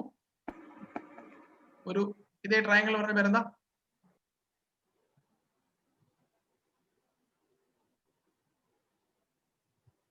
ഐസോസിലസ് ട്രയാങ്കിൾ ആയിരിക്കും. ഒരു ഐസോസിലസ് ട്രയാങ്കിൾ ആണ്. മിഡ് പോയിന്റിൽ ആക്ട് ചെയ്യുന്ന സിംപ്ലി സപ്പോർട്ട് ബീമിന്റെ മിഡ് പോയിന്റിൽ ആക്ട് ചെയ്യുന്ന കിട്ടുന്ന ഷേപ്പ് ഐസോസിലസ് ട്രയാങ്കിൾ ആയിരിക്കും. നടുക്കൂടെ ഒരു വര വരച്ചാൽ രണ്ട് റൈറ്റ് ആംഗിൾ ട്രയാംഗിൾ ആയിട്ട് ഇത് മാറും. കണ്ടോ, സെന്ററിൽ കൂടെ വരച്ചു കഴിഞ്ഞാൽ രണ്ട് റൈറ്റ് ആംഗിൾ ട്രയാംഗിൾ മാറും. പക്ഷെ ഇതിന്റെ ഷേപ്പ് ഒരിക്കലും അങ്ങനെ ആയിരിക്കത്തില്ല, ഓർത്തിരുന്നാൽ മാത്രം മതി. അപ്പൊ സിംപ്ലി സപ്പോർട്ട് ബീമിന്റെ പോയിന്റ് ലോഡിന് രണ്ട് കേസ് കഴിഞ്ഞു. അടുത്ത സിംപ്ലി സപ്പോർട്ട് ബീം തന്നെയാണ്, അതിനകത്ത് UDL ആക്ട് ചെയ്യുന്നു. ഒരു എന്താ യൂണിഫോംലി ഡിസ്ട്രിബ്യൂട്ടഡ് ലോഡ് ആക്ട് ചെയ്യുന്നു. W എന്നാണ് ആ ലോഡിന്റെ പേര്. W പെർ മീറ്റർ ആണ് യൂണിഫോംലി ഡിസ്ട്രിബ്യൂട്ടഡ് ലോഡിന്റെ വാല്യൂ എന്ന് പറയുന്നത്. നിങ്ങളിപ്പം അത്യാവശ്യം മനസ്സിലായവർക്ക് ഇതൊക്കെ സ്വന്തമായിട്ട് ചെയ്തെടുക്കാൻ കപ്പാസിറ്റി ഉണ്ടായി എന്നാണ് എന്റെ വിശ്വാസം. ചെയ്തെടുത്താലും ചെയ്തെടുത്തില്ലെങ്കിലും പ്രശ്നമൊന്നുമില്ല. ലാസ്റ്റ് ആൻസറിനാണ് പ്രധാനം. ലാസ്റ്റ് ആൻസർ മാത്രം നമുക്ക് മതി. ഇതാണ് നമ്മുടെ സിംപ്ലി സപ്പോർട്ടഡ് ബീമിൽ UDL ആക്ട് ചെയ്തിരിക്കുന്നു. അതന്നെ ഞാൻ ചെയ്തെടുക്കുമ്പോഴത്തേക്ക് വരുന്നതാണ് ഈ കാണുന്നത്. ഇനി സിംപ്ലി സപ്പോർട്ടഡ് ബീമിൽ നേരത്തെ പറഞ്ഞ പോലെ തന്നെ RAയും RBയും കണ്ടുപിടിക്കുന്നത് എങ്ങനെയാണ്? ഇത് A, ഇത് B, L/2 എന്ന് പറഞ്ഞ മിഡ് പോയിന്റ് C എന്ന് വരുത്തിക്കോ. RABC എന്ന് വന്നു. ഓക്കെ, എയും ബിയും സിയും വന്നു. ചെയ്തെടുക്കുന്നത് എങ്ങനെയായിരിക്കും? സിംപ്ലി സപ്പോർട്ടഡ് ബീം ആണെന്നുണ്ടെങ്കിൽ അതിന്റെ RAയും RBയും കണ്ടുപിടിക്കാൻ നേരത്തെ പറഞ്ഞ പോലെ ഏതെങ്കിലും ടെക്നിക്ക് ഉണ്ടോ?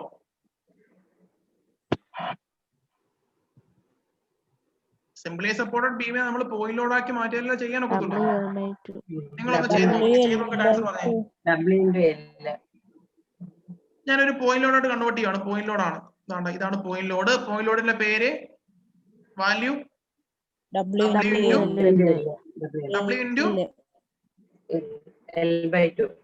into L/2 അല്ലയോ? W into L/2 ഇല്ലയോ? അതോ W into L? W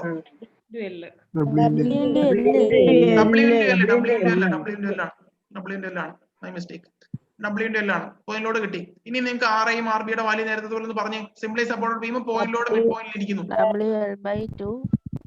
WL/2 logically ചിന്തിച്ച് എഴുതിയാൽ ഇതൊന്നും കാണാൻ പഠിക്കേണ്ട ആവശ്യമില്ല. WL/2 ഉം ഇത് WL/2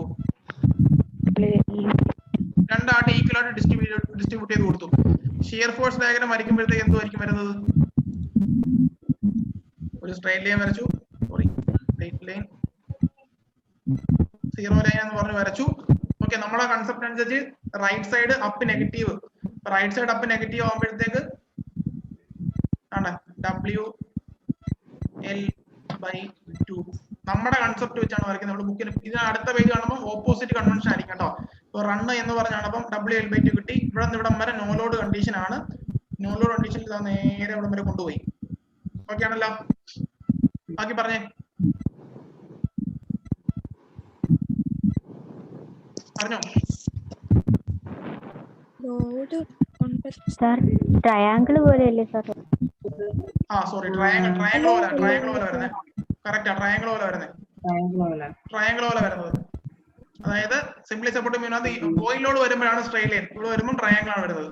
ഓക്കെ, ചെയ്ത് വരുമ്പോഴത്തേക്ക് ഇതാണ് ഇങ്ങനെ വരുന്നത്. മിഡ് പോയിന്റ് വരുമ്പോഴത്തേക്ക് 0 വരും. മിഡ് പോയിന്റ് 0 വന്നു കഴിഞ്ഞാൽ അവിടെ ആയിരിക്കും മാക്സിമം ബെൻഡിങ് മൊമെന്റ് കിട്ടുന്നത്. സൗണ്ട് എന്റേതല്ല, എന്റെ സൗണ്ടിന്റെ പ്രശ്നമല്ല. അവിടെ എവിടെയോ സൗണ്ട് ആരുടെയോ മൈക്ക് ഓൺ ആയി കിടക്കുവാണ് കേട്ടോ. എന്റെ സൗണ്ടിന്റെ പ്രശ്നമല്ല. ഞാൻ അവിടെ ഫാൻ പോലും ഓഫ് ആക്കിയിട്ടാ ക്ലാസ് എടുത്തിരിക്കുന്നത്. ആരുടെയോ മൈക്കിനകത്തുള്ള ഡിസ്റ്റർബൻസ് ആണ്. ഓക്കെ, UDL ചെയ്ത് വരുമ്പോൾ കിട്ടുന്നത് ഇങ്ങനെയാണ്. WL/2 വരും. നമ്മൾ നേരത്തെ ഫസ്റ്റ് തൊട്ട് മുന്നത്തെ ക്ലാസ്സിൽ പഠിച്ചിരുന്ന ഷേപ്പിന്റെ സ്ലൈഡ് നോക്കിയാൽ മതി. അപ്പം UDL വരുവാണെങ്കിൽ ഒരു ട്രയാങ്കിൾ ആയിരിക്കും. ഇവിടെ വരുമ്പോഴത്തേക്ക് പരാബോള ആയിട്ട് വരും, പരാബോള. അപ്പൊ അവിടുന്ന് ഇതൊന്ന് നോട്ട് ചെയ്ത് വെച്ചേക്കുക. ഒരുപാട് തവണ PSC ചോദിച്ച ഡയറക്റ്റ് ക്വസ്റ്റ്യൻ ആണ്. WL²/8.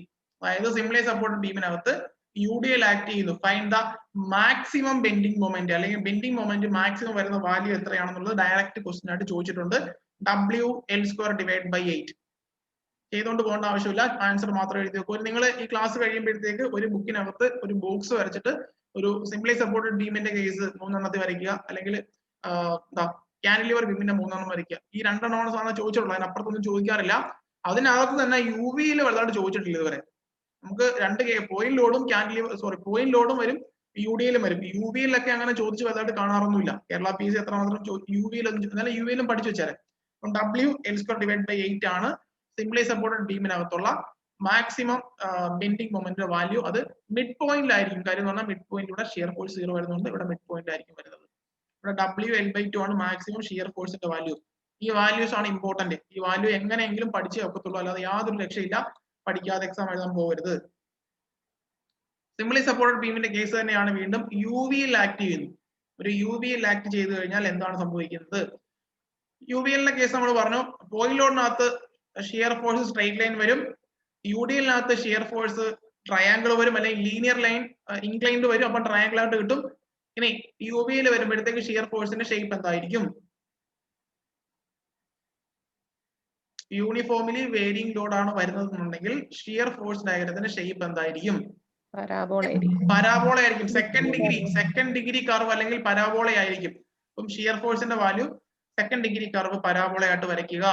WL/4 ആണ് മാക്സിമം ഷിയർ ഫോഴ്സിന്റെ value. Occurs at both ends. Mid പോയിന്റിൽ 0 ആയിരിക്കും. അപ്പൊ മിഡ് പോയിന്റ് 0 ആണെങ്കിൽ ഈ മിഡ് പോയിന്റിലായിരിക്കും മാക്സിമം ബെൻഡിങ് മൊമെന്റ് ഉണ്ടാവുന്നത്. മാക്സിമം ബെൻഡിങ് മൊമെന്റ് UVL-ന്റെ ബെൻഡിങ് മൊമെന്റിന്റെ ഷേപ്പ് എന്ന് പറഞ്ഞാൽ തേർഡ് ഡിഗ്രി കർവ് ആയിരിക്കും, അല്ലെങ്കിൽ ക്യൂബിക് പരാബോള ആയിരിക്കും. Third degree curve or cubic parabola. Cubic parabola വരും. Maximum value WL²/12. ഇതാണ് ഒരു UVL ആക്ട് ചെയ്താൽ, എവിടെയാ സിംപ്ലി സപ്പോർട്ട് ബീമിനകത്ത് UVL ആക്ട് ചെയ്തുള്ള മാക്സിമം വാല്യൂ ആണ് WL²/12. തൊട്ടു മുന്നത്തെ ഓർമ്മയുണ്ടല്ലോ, തൊട്ടു മുന്നത്തെ എത്ര? WL²/8 തിരിഞ്ഞു പോവല്ലേ. ഈ വാല്യൂസ് ആണ് നമുക്ക് വേണ്ടത്. ഇത്രയും പറഞ്ഞതിനകത്ത് ഈ വാല്യൂസ് ആണ് ഇമ്പോർട്ടന്റ്. അപ്പൊ ഇത് കറക്റ്റ് ആയിട്ട് കൊടുത്ത് WL². ഇനി എന്തോന്ന് മാറിപ്പോകാൻ ചാൻസ് ഉള്ളതെന്ന് അറിയോ? ഇനി മുന്നോട്ട് വരുമ്പോഴത്തേക്ക് ഡിഫ്ലക്ഷനും സ്ലോപ്പും പഠിക്കാനുണ്ട്. അതായത് ഒരു ബീം ഇതാണ് ഒരു ബീം എന്നെങ്കിൽ ആ ബീമിനകത്ത് ഒരു ലോഡൊക്കെ ആക്ട് ചെയ്തപ്പോഴത്തെ ബീം ചെറുതായിട്ടൊന്ന് ഡിഫ്ലക്ട് ചെയ്തു. ആ ഡിഫ്ലക്ട് ചെയ്തപ്പോഴത്തേക്ക് മാക്സിമം ഡിഫ്ലക്ഷൻ എത്രയാണെന്ന് കണ്ടുപിടിക്കണം, അതിന്റെ സ്ലോപ്പ് കണ്ടുപിടിക്കണം. അതും ഇതുപോലെ തന്നെ കുറച്ച് വാല്യൂസ് വരും. അത് തമ്മിലാണ് അങ്ങോട്ട് ഇങ്ങോട്ട് തെറ്റാൻ പോകുന്നത്. അതുകൊണ്ട് തന്നെ ഇത് ഇപ്പോഴേ അങ്ങ് തറവാക്കി കൊണ്ടുപോവുക. സിംപ്ലി സപ്പോർട്ട് UVL വന്നു കഴിഞ്ഞാൽ ക്യൂബിക് പരാബോളയാണ് ഷേപ്പ്. ഷേപ്പുകളുടെ പേരും ഈ കാണുന്ന വാല്യൂസും ആണ് അവിടെ ഇമ്പോർട്ടന്റ്. WL²/12. ഇത്രയും മതി, നമുക്ക് ഇത്രയും മതി. ഇനിയുള്ള ഫിക്സഡ് ബീംസിന്റെ ഒക്കെ ഇക്വേഷൻസ് ഞാനൊരു നോട്ടായിട്ട് നിങ്ങൾക്ക് തരാം. അതെല്ലാം കൂടെ എടുത്ത് സമയം കളയണ്ട. ഇവിടം വരെയൊക്കെ കേരള PSC ചോദിച്ചിട്ടുള്ളൂ. ഈ അടുത്തിടെ എവിടെ ഒരു ഓവർസിയർ എക്സാമിന് അതൊരു ഫിക്സഡ് ബീമിന്റെ കുറിച്ച് ഞാൻ കണ്ടു. അതുകൊണ്ടാണ് ഞാൻ നോട്ടായിട്ട് നിങ്ങൾക്ക് തരാന്ന് പറഞ്ഞത്. അതിന്റെ വാല്യൂ എത്രയാന്ന് നോക്കിയിട്ട് ഞാൻ തരാം, നോട്ടായിട്ട് തന്നെ തരാം. ഓക്കെ, അത്രയാ നമ്മുടെ. അപ്പം ബെൻഡിങ് മൊമെന്റ് ഷിയർ ഫോഴ്സ് ഡയഗ്രത്തിന്റെ കേസ് അവിടെ കഴിഞ്ഞു. ഷേപ്പുകൾ ഒന്നുകൂടെ ഒന്ന് ഷേപ്പ് ഓർമ്മിപ്പിക്കുകയാണ്. പോയിന്റ് ലോഡ് വരുവാണെങ്കിൽ ഷിയർ ഫോഴ്സിന്റെ ഷേപ്പ്, ഷിയർ ഫോഴ്സിന്റെ വരയ്ക്കുന്നത് സ്ട്രെയിറ്റ് ലൈൻ, അത് മിക്കവാറും റെക്ടാംഗിൾ ആയിട്ട് കിട്ടും നമുക്ക്. ഓക്കെ, ഇനി പോയിന്റ് ലോഡ് വരുവാണെങ്കിൽ bending moment shape inclined linear line, അപ്പൊ നമുക്ക് ട്രയാംഗിൾ ആയിട്ട് കിട്ടും. ഓക്കെ ആണല്ലോ, മറന്നു പോകരുത്. ഇനി അടുത്തത് UDL ആണ് ആക്ട് ചെയ്യുന്നുണ്ടെങ്കിൽ നിങ്ങളുടെ ഷിയർ ഫോഴ്സിന്റെ ഷേപ്പ് ഇൻക്ലൈൻഡ് ലൈൻ ആയിരിക്കും, അല്ലെങ്കിൽ അതൊരു ട്രയാംഗിൾ ആയിട്ട് നമുക്ക് ഷേപ്പ് മാറ്റിയെടുക്കാൻ നോക്കും. അത് അടുത്തതെന്ന് പറയുമ്പോൾ ബെൻഡിങ് മൊമെന്റ് വരുമ്പോഴത്തേക്ക് അതൊരു 2 ഡിഗ്രി കർവ് ആയിരിക്കും. ആ 2 ഡിഗ്രി കർവ് എന്ന് പറഞ്ഞു കഴിഞ്ഞാൽ എന്തായിരിക്കും? പരാബോള ആയിരിക്കും. അപ്പൊ ഇനി UVL ആണ് നിങ്ങളുടെ ഇരിക്കുന്ന ബീമിൽ ആക്ട് ചെയ്യുന്നുണ്ടെങ്കിൽ പറയപ്പെടുന്ന പേര്, ഷിയർ ഫോഴ്സിന്റെ ഷേപ്പിന് പറയപ്പെടുന്ന ഒരു പരാബോള എന്നായിരിക്കും. സെക്കൻഡ് ഡിഗ്രി കർവ് ആയിരിക്കും. അതിന്റെ അടുത്ത എന്ത് വരുന്നത്? ബെൻഡിങ് മൊമെന്റ് ഡയഗ്രം വരുന്നത് 3 ഡിഗ്രി കർവ് ആയിട്ടുള്ള ക്യൂബിക് പരാബോള ആയിരിക്കും. ഇത്രയും കാര്യം ഓർത്തിരിക്കുക. അവിടുത്തെ മാക്സിമം വാല്യൂസ് ഓർത്ത് അതൊരു ഒരു ബുക്ക് എടുത്തിട്ട് ഒരു പേജിനകത്ത് കാര്യം ഇത്രയും ഡയറക്റ്റ് ഒരു ബോക്സ് ആക്കി വെച്ചേക്കുക. നിങ്ങൾ എപ്പോഴും നോക്കുന്ന എവിടെയെങ്കിലും വെച്ചിരുന്നാൽ എപ്പോഴും മറിച്ചു നോക്കുമ്പോൾ അതൊന്നും ആദ്യം കണ്ടാൽ നിങ്ങൾ മനസ്സിലാക്കുക കാര്യം. ഇതൊരു ഗ്രാഫിക്കൽ ഒരു ഫിഗറായിട്ട് വരച്ചെടുത്താൽ നിങ്ങൾ എക്സാം ഹാളിൽ പോയിരിക്കുമ്പോഴത്തേക്ക് ഓർക്കും. ക്യാൻഡിലിവറിനകത്ത് UVL എന്ന് പറയുമ്പോഴത്തേക്ക് രണ്ടാമത്തെ കേസിനകത്ത് മൂന്നാമത്തെ കാര്യം, അതായത് UVL എന്ന് പറഞ്ഞാൽ മൂന്നാമത് പറയുന്നതാണ്. അപ്പൊ അതിനകത്ത് മൂന്നാമത്തെ കോളത്തിൽ വഴി എഴുതിയിരുന്നത് L²/12. അങ്ങനെയൊക്കെ നമുക്ക് ഓർത്തെടുക്കാനൊക്കെ പെട്ടെന്ന് ഓർത്തെടുക്കാനൊക്കെ. അതുകൊണ്ടാണ് ഈ ഗ്രാഫിക്കൽ റെപ്രസെന്റേഷൻ ആയിട്ട് ചെയ്യുക എന്ന് പറയുന്നത്. ബോക്സ് ആക്കി കഴിഞ്ഞാൽ എക്സാം നമ്മുടെ സ്വന്തമായിട്ടുള്ള ബോക്സ് ആയിരിക്കണം. വേറൊരു ബോക്സിന്റെ കോപ്പി എടുത്ത കാര്യമില്ല. സ്വന്തമായിട്ടൊരു പേപ്പറിൽ എഴുതി കഴിഞ്ഞാൽ നിങ്ങൾ എക്സാമിൽ പോയിരിക്കുമ്പോഴത്തേക്ക് അത് ക്യാൻഡിലിവർ രണ്ടാമതാണ് ഞാൻ എടുത്ത കേസ്. അതിനകത്തുള്ള മൂന്നാമത്തെ കേസാണ് ഈ പറയപ്പെടുന്ന UVL എന്ന് പറഞ്ഞാൽ. അതിനകത്ത് ആ മൂന്നാമത്തെ കോളത്തില് L²/12. അങ്ങനെ നമുക്ക് പെട്ടെന്ന് ഓർത്തെടുക്കാനൊക്കെ ഒരു പടം പോലെ നിങ്ങളുടെ മനസ്സിൽ കാണുമോ. അതുകൊണ്ട് സ്വന്തമായിട്ട് എഴുതിയെടുക്കുക. എല്ലാവരും എഴുതുന്നതിന്റെ സെറോക്സ് എടുത്ത് വെച്ചിട്ട് കാര്യമില്ല കേട്ടോ. ഓക്കെ, അപ്പൊ ആ കേസ് അവിടെ കഴിഞ്ഞ് നിർത്തുവാണെങ്കിൽ ഇനി പ്യുവർ ബെൻഡിങ് എന്ന് പറഞ്ഞൊരു കേസ്. പ്യുവർ ബെൻഡിങ് എന്ന് പറഞ്ഞാൽ എന്താണ്? പ്യുവർ ബെൻഡിങ്ങിൽ നിന്ന് ക്വസ്റ്റ്യൻസ് വന്നിട്ടുണ്ട്. ഡയറക്റ്റ് ക്വസ്റ്റ്യൻ ആണ് വരാറുള്ളത്. പ്യുവർ ബെൻഡിങ് എന്ന് പറഞ്ഞു കഴിഞ്ഞാൽ ഒരു ബീം പ്യുവർ ബെൻഡിങ് ആണെന്ന് പറഞ്ഞാൽ അതിന്റെ അർത്ഥം എന്ന് പറഞ്ഞാൽ അവിടെ കോൺസ്റ്റന്റ് ബെൻഡിങ് മൊമെന്റ് തരുന്ന സ്ഥലം, അതാണ് നമ്മൾ പറയപ്പെടുന്ന പ്യുവർ ബെൻഡിങ്. ഏറ്റവും സിമ്പിൾ ആയിട്ടും ക്വസ്റ്റ്യൻ വന്നിരിക്കുന്നത് അത് മാത്രമാണ്. A beam is under pure bending when it's subjected to constant bending. ഒരു ഷിയർ ഫോഴ്സ് ഡയഗ്രം നോക്കിയേ, bending moment shear force diagram നോക്കുക. പ്യുവർ ബെൻഡിങ്ങിന്റെ shear force diagram bending moment diagram ആണ് ഈ കാണുന്നത്. ഇതിനകത്ത് നോക്കിയേ, ഈ ഏരിയ മുതല് ഈ ഏരിയ വരെ നിങ്ങൾ നോക്കിയേ, എന്തായിരിക്കും? കോൺസ്റ്റന്റ് ബെൻഡിങ് മൊമെന്റ് ആയിരിക്കും. ദാറ്റ് മീൻസ് അതിന്റെ മുകളിലോട്ട് നോക്കിയേ, ഈ ഇവിടം മുതൽ ഇവിടം വരെ അതിന് ഷിയർ ഫോഴ്സ് എന്ന് പറഞ്ഞ സാധനം ഇല്ല. പ്യുർ ബെൻഡിങ്ങിന്റെ ഫിഗർ ആണ് ഈ കാണുന്നത്. പ്യുർ ബെൻഡിങ്ങിന്റെ shear force bending moment diagram ആണ് നിങ്ങൾ കണ്ടുകൊണ്ടിരിക്കുന്നത്. പ്യുർ ബെൻഡിങ്ങിന്റെ കേസ് എന്ന് പറയുന്നത് കോൺസ്റ്റന്റ് ബെൻഡിങ് മൊമെന്റ് കിട്ടുന്ന, അല്ലെങ്കിൽ ഒരു ബീമിനകത്ത് കോൺസ്റ്റന്റ് ബെൻഡിങ് മൊമെന്റ് കിട്ടുമ്പോൾ നമ്മൾ പറയുന്നതാണ് പ്യുർ ബെൻഡിങ് എന്ന് പറയാം. അല്ലെങ്കിൽ beam is under pure bending when it is subjected to constant bending moment. അത് മറന്നു പോകരുത്. കോൺസ്റ്റന്റ് ബെൻഡിങ് മൊമെന്റ് എന്നുള്ള വേർഡ് അവിടെ നിന്ന് മറന്നു പോകരുത്. ഒരു ബീമിനകത്ത് കോൺസ്റ്റന്റ് ബെൻഡിങ് മൊമെന്റ് ആണെന്നുണ്ടെങ്കിൽ ആ ബീമിന് പറയപ്പെടുന്ന പേരാണ്, അല്ലെങ്കിൽ ആ ബീം ആണ് പ്യുർ ബെൻഡിങ്ങിലാണ് ആ ബീം എന്നുള്ള ഓർത്തിരിക്കുക. ഇനി കോൺസ്റ്റന്റ് ബെൻഡിങ് മൊമെന്റ് കിട്ടണമെന്നുണ്ടെങ്കിൽ അവിടുത്തെ അടുത്ത കണ്ടീഷൻ ആണ് ഷിയർ ഫോഴ്സിന്റെ വാല്യൂ 0 ആയിരിക്കണം. ഇത്രയും കേസ് മറന്നു പോകരുത്. ഇവിടുന്ന് ഒരു മാർക്ക് കിട്ടും. ചോദ്യം ഡയറക്റ്റ് വരുന്ന ഒരു മേഖലയാണ് പ്യുർ ബെൻഡിങ്ങിന്റെ മേഖല. അല്ല അവിടുന്ന് ടെസ്റ്റ് ചെയ്ത് ചോദിക്കാനൊന്നുമില്ല. A beam is under pure bending when it is subjected to constant bending moment. ഒരു ബീം കോൺസ്റ്റന്റ് ബെൻഡിങ് മൊമെന്റ് ആണെന്നുണ്ടെങ്കിൽ പറയപ്പെടുന്ന പേരാണ് it is under pure bending. ഇനി കോൺസ്റ്റന്റ് ബെൻഡിങ് മൊമെന്റ് കിട്ടണമെന്നുണ്ടെങ്കിൽ ഷിയർ ഫോഴ്സിന്റെ വാല്യൂ 0 ആയിരിക്കണം. ഇന്നലെ നമ്മൾ പഠിച്ചൊരു കാര്യമാണ് relation between shear force and bending moment. Rate of change of bending moment എന്ന് പറയുന്നതാണ് ഷിയർ ഫോഴ്സ് എന്ന് പറയുന്നത്. ഓക്കെ ആണോ? Rate of change of bending moment ആണ് ഷിയർ ഫോഴ്സ് എന്ന് പറയുന്നത്. അങ്ങനെയാണെങ്കിൽ rate of change of bending moment that is equal to shear force that is equal to 0. അതാണ് പ്യുർ ബെൻഡിങ്ങിന്റെ കേസ്. ഷിയർ ഫോഴ്സ് 0 ആവുന്ന കണ്ടീഷൻ ഇതാണ്. dm divide by dx is equal to 0. It അല്ലെങ്കിൽ it is not dash എന്ന് ചോദിച്ചാൽ pure bending ആണ് അവിടുത്തെ അവസ്ഥ. Rate of change of bending moment 0 ആവുന്ന അവസ്ഥ, അല്ലെങ്കിൽ rate of change of bending moment എന്ന് പറഞ്ഞാൽ ഷിയർ ഫോഴ്സ് ആണ്, അത് 0 ആവുന്ന അവസ്ഥ ചോദിച്ചാൽ that is pure bending. Figure നോക്കിയാൽ നിങ്ങൾക്ക് വ്യക്തമായിട്ട് മനസ്സിലാവും. ഇവിടം മുതൽ ഇവിടം വരെ ഷിയർ ഫോഴ്സ് ഇല്ല. ആ ഏരിയ നോക്കിയാൽ അവിടെ കോൺസ്റ്റന്റ് ബെൻഡിങ് മൊമെന്റ് ആയിരിക്കും, സ്ട്രെയിറ്റ് ലൈൻ. ഈ കേസ് ആണ് പ്യുർ ബെൻഡിങ് എന്ന് പറയുന്നത്. അതിന്റെ ക്വസ്റ്റ്യൻ ഞാൻ ഇതിന്റെ അവസാനം ഇട്ടിട്ടുണ്ട്. A beam is under pure bending when എന്ന് പറഞ്ഞാണ് ക്വസ്റ്റ്യൻ ചോദിച്ചിരിക്കുന്നത്. ഓക്കെ ആണല്ലോ? അപ്പം ഇത് നോർത്ത്, ഇത് ഒരു അപ്രോച്ച്. ഇനി ഇതുപോലെ തന്നെ വേറൊരു രീതിയിൽ ഇത് പറയുന്നുണ്ട്, നമുക്ക് നോക്കാം.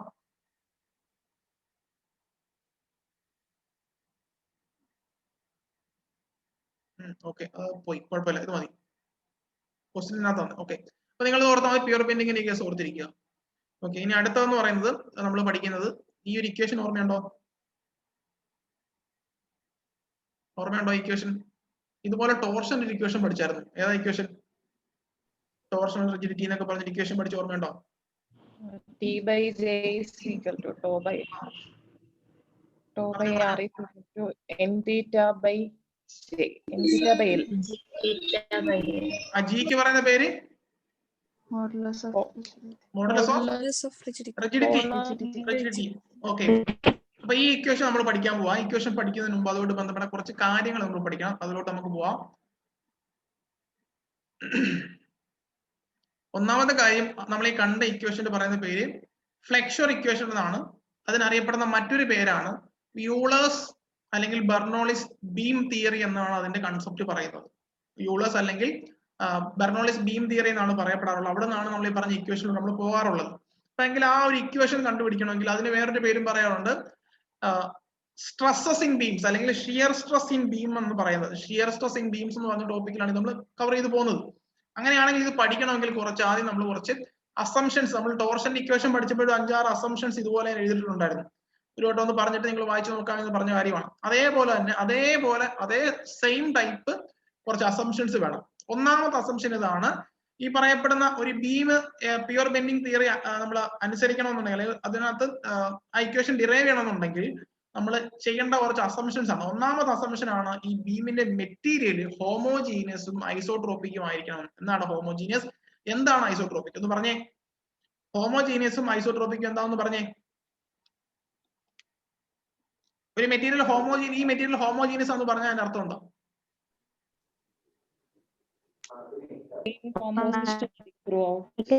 ഒരൊറ്റ മെറ്റീരിയൽ കൊണ്ടായിരിക്കും ഈ സംഭവം മൊത്തം ഉണ്ടാക്കിയിരിക്കുന്നത്. ഇതിനകത്ത് അലൂമിനിയം ആണെങ്കിൽ മൊത്തം അലൂമിനിയം, സ്റ്റീൽ ആണെങ്കിൽ മൊത്തം സ്റ്റീൽ. അപ്പം അതിന്റെ കോമ്പോസിഷൻ സെയിം ആയിരിക്കും ത്രൂ ഔട്ട്. അങ്ങനെ മെറ്റീരിയൽ പറയുന്നതാണ് ഹോമോജീനിയസ് മെറ്റീരിയൽ എന്ന് പറയുന്നത്. എങ്കിൽ ഐസോട്രോപിക് എന്ന് പറയുന്നത് എന്താണ്? all directional സെയിം ആയിട്ടുള്ള, ഓൾ ഡയറക്ഷന് സെയിം ആയിരിക്കും. മെറ്റീരിയലിന്റെ പ്രോപ്പർട്ടി ഓൾ ഡയറക്ഷന് സെയിം ആയിരിക്കും. അല്ലെങ്കിൽ യങ്സ് മോഡുലസ് എക്സും വൈയും ഇസഡും 3 ഡയറക്ഷൻ ഒക്കെയാണ്. എല്ലാ ഡയറക്ഷനിലും അതിന്റെ മെറ്റീരിയൽ പ്രോപ്പർട്ടീസ് സെയിം ആയിരിക്കും. അതാണ് ഐസോട്രോപിക് എന്ന് പറയുന്നത്.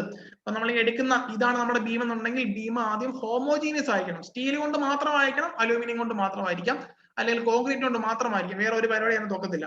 രണ്ടാമത് ഐസോട്രോപിക്. ഫസ്റ്റ് അസംഷൻ അതാണ്. രണ്ടാമത് Young's modulus is constant in compression and. എന്താണ് കംപ്രഷൻ? ഒരു ബീമിന്റെ അവസ്ഥ എടുത്താൽ എന്താണ് കംപ്രഷൻ, എന്താണ് ടെൻഷൻ? ഇതാണ് നിങ്ങളുടെ കയ്യിലിരിക്കുന്ന ബീം നിങ്ങൾ കരുതുക. ഇനി ശരി നേരെ ഇരിക്കുന്ന ബീമാണ്. അതിനകത്തൊരു സ്ട്രെസ് ഒക്കെ വന്നപ്പോഴത്തേക്ക് അത് ചെറുതായിട്ടൊന്ന് ബെൻഡ് ചെയ്തു. ബീമിന്റെ ഇപ്പോഴത്തെ അവസ്ഥയാണ് ഈ കാണുന്നത്. ഈ ബീമിനകത്ത് എവിടെയാണ് കംപ്രഷൻ, എവിടെയാണ് ടെൻഷൻ, എവിടെയാ ലെങ്ത് കുറഞ്ഞത്, എവിടെയാ ലെങ്ത് കൂടിയെന്ന് കണ്ടാൽ അവിടെ നിന്ന് ആൻസർ കിട്ടും നിങ്ങൾക്ക്. ഈ ബീം ഇപ്പം നമ്മൾ ഒരു സ്ട്രെസ് കൊടുത്തു കഴിഞ്ഞപ്പോൾ വന്ന ഒരു അവസ്ഥയായി കാണുന്നത്. ബെൻഡ് ചെയ്യുമ്പോഴത്തേക്ക് കംപ്രഷൻ നടക്കും, ടെൻഷൻ നടക്കും. താഴെയാണ് ലെങ്ത് കൂടിയത് എങ്കിൽ അവിടെയാണ് ടെൻഷൻ. ഈ ബീമിന്റെ ലെങ്ത് കൂടിയത് താഴെയാണ്, അവിടെയാണ് ടെൻഷൻ. മുകളിലാണ് ലെങ്ത് കുറഞ്ഞത്, അവിടെയാണ് കംപ്രഷൻ എന്ന് പറയുന്നത്. കിട്ടിയോ?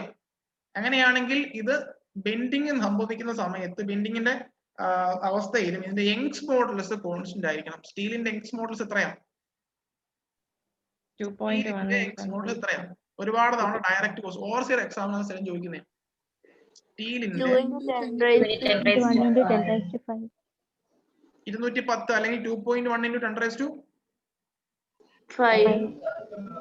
സ്റ്റീലിന്റെ പകുതിയാണ് ഏതോ ഒരു കാര്യത്തിന്. ഏതാ കാര്യം?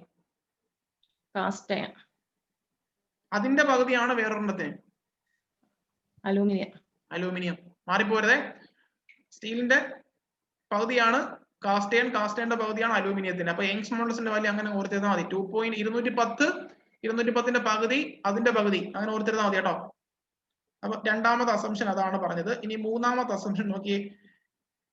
Transverse section which are plane before bending remains plane after bending. അതായത് നേരത്തെ പറഞ്ഞതിനകത്ത് ഇതുപോലൊരു കണ്ടീഷൻ പറഞ്ഞതാണ്. നമുക്ക് നോക്കാം എന്താന്നുള്ള കാര്യം. ഇതാണ് ആ പറഞ്ഞ കണ്ടീഷൻ. നിങ്ങൾ നോക്കി, നിങ്ങളുടെ ഇതാണ് ആദ്യം ഇരിക്കുന്ന ഇനിഷ്യൽ കണ്ടീഷനുള്ള ബീം. ആ ബീമിനകത്ത് ഞാനൊരു പോയിന്റ് എടുത്തു. Point A, point B, point C. ആദ്യം എടുത്ത ബീമിനകത്ത് ഉള്ള ഒരു ലൈനിൽ ഒരു ലീനിയർ ആയിട്ട് ഇരിക്കുന്ന 3 പോയിന്റിലാണ് എയും ബിയും സി. ഞാൻ അതിനകത്ത് ഇവിടുന്ന് ക്ലോക്ക് വൈസ് ആയിട്ടും ഇവിടുന്ന് ആന്റി ക്ലോക്ക് വൈസ്, ഇവിടുന്ന് ക്ലോക്ക് വൈസ് ആയിട്ടും ഇവിടുന്ന് ആന്റി ക്ലോക്ക് വൈസ് ആയിട്ട് 2 മൊമെന്റുകൾ കൊടുത്തു. അതിന്റെ ഫലമായിട്ട് നമ്മുടെ ബീം ഒന്ന് ബെൻഡ് ചെയ്തു. ഓക്കെ ആണല്ലോ. ബെൻഡ് ചെയ്ത് കഴിഞ്ഞപ്പോഴത്തേക്ക് നേരത്തെ പറഞ്ഞ എ എന്ന് പറഞ്ഞ പോയിന്റ് ഇപ്പൊ ഇരിക്കുന്നത് A' കാണുന്നുണ്ടാവും. നേരത്തെ എ എന്ന് പറഞ്ഞിരുന്ന സാധനം വളഞ്ഞു കഴിഞ്ഞപ്പോഴത്തേക്ക് റീപ്ലേസസ് ടു A'.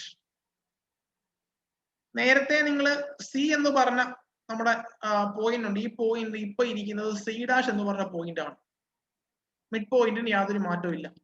അങ്ങനെയാണെങ്കിൽ ഈ പറഞ്ഞതിന്റെ അർത്ഥം എന്താന്ന് ചോദിച്ചാൽ all the transverse എന്ന് പറഞ്ഞാൽ എന്താ?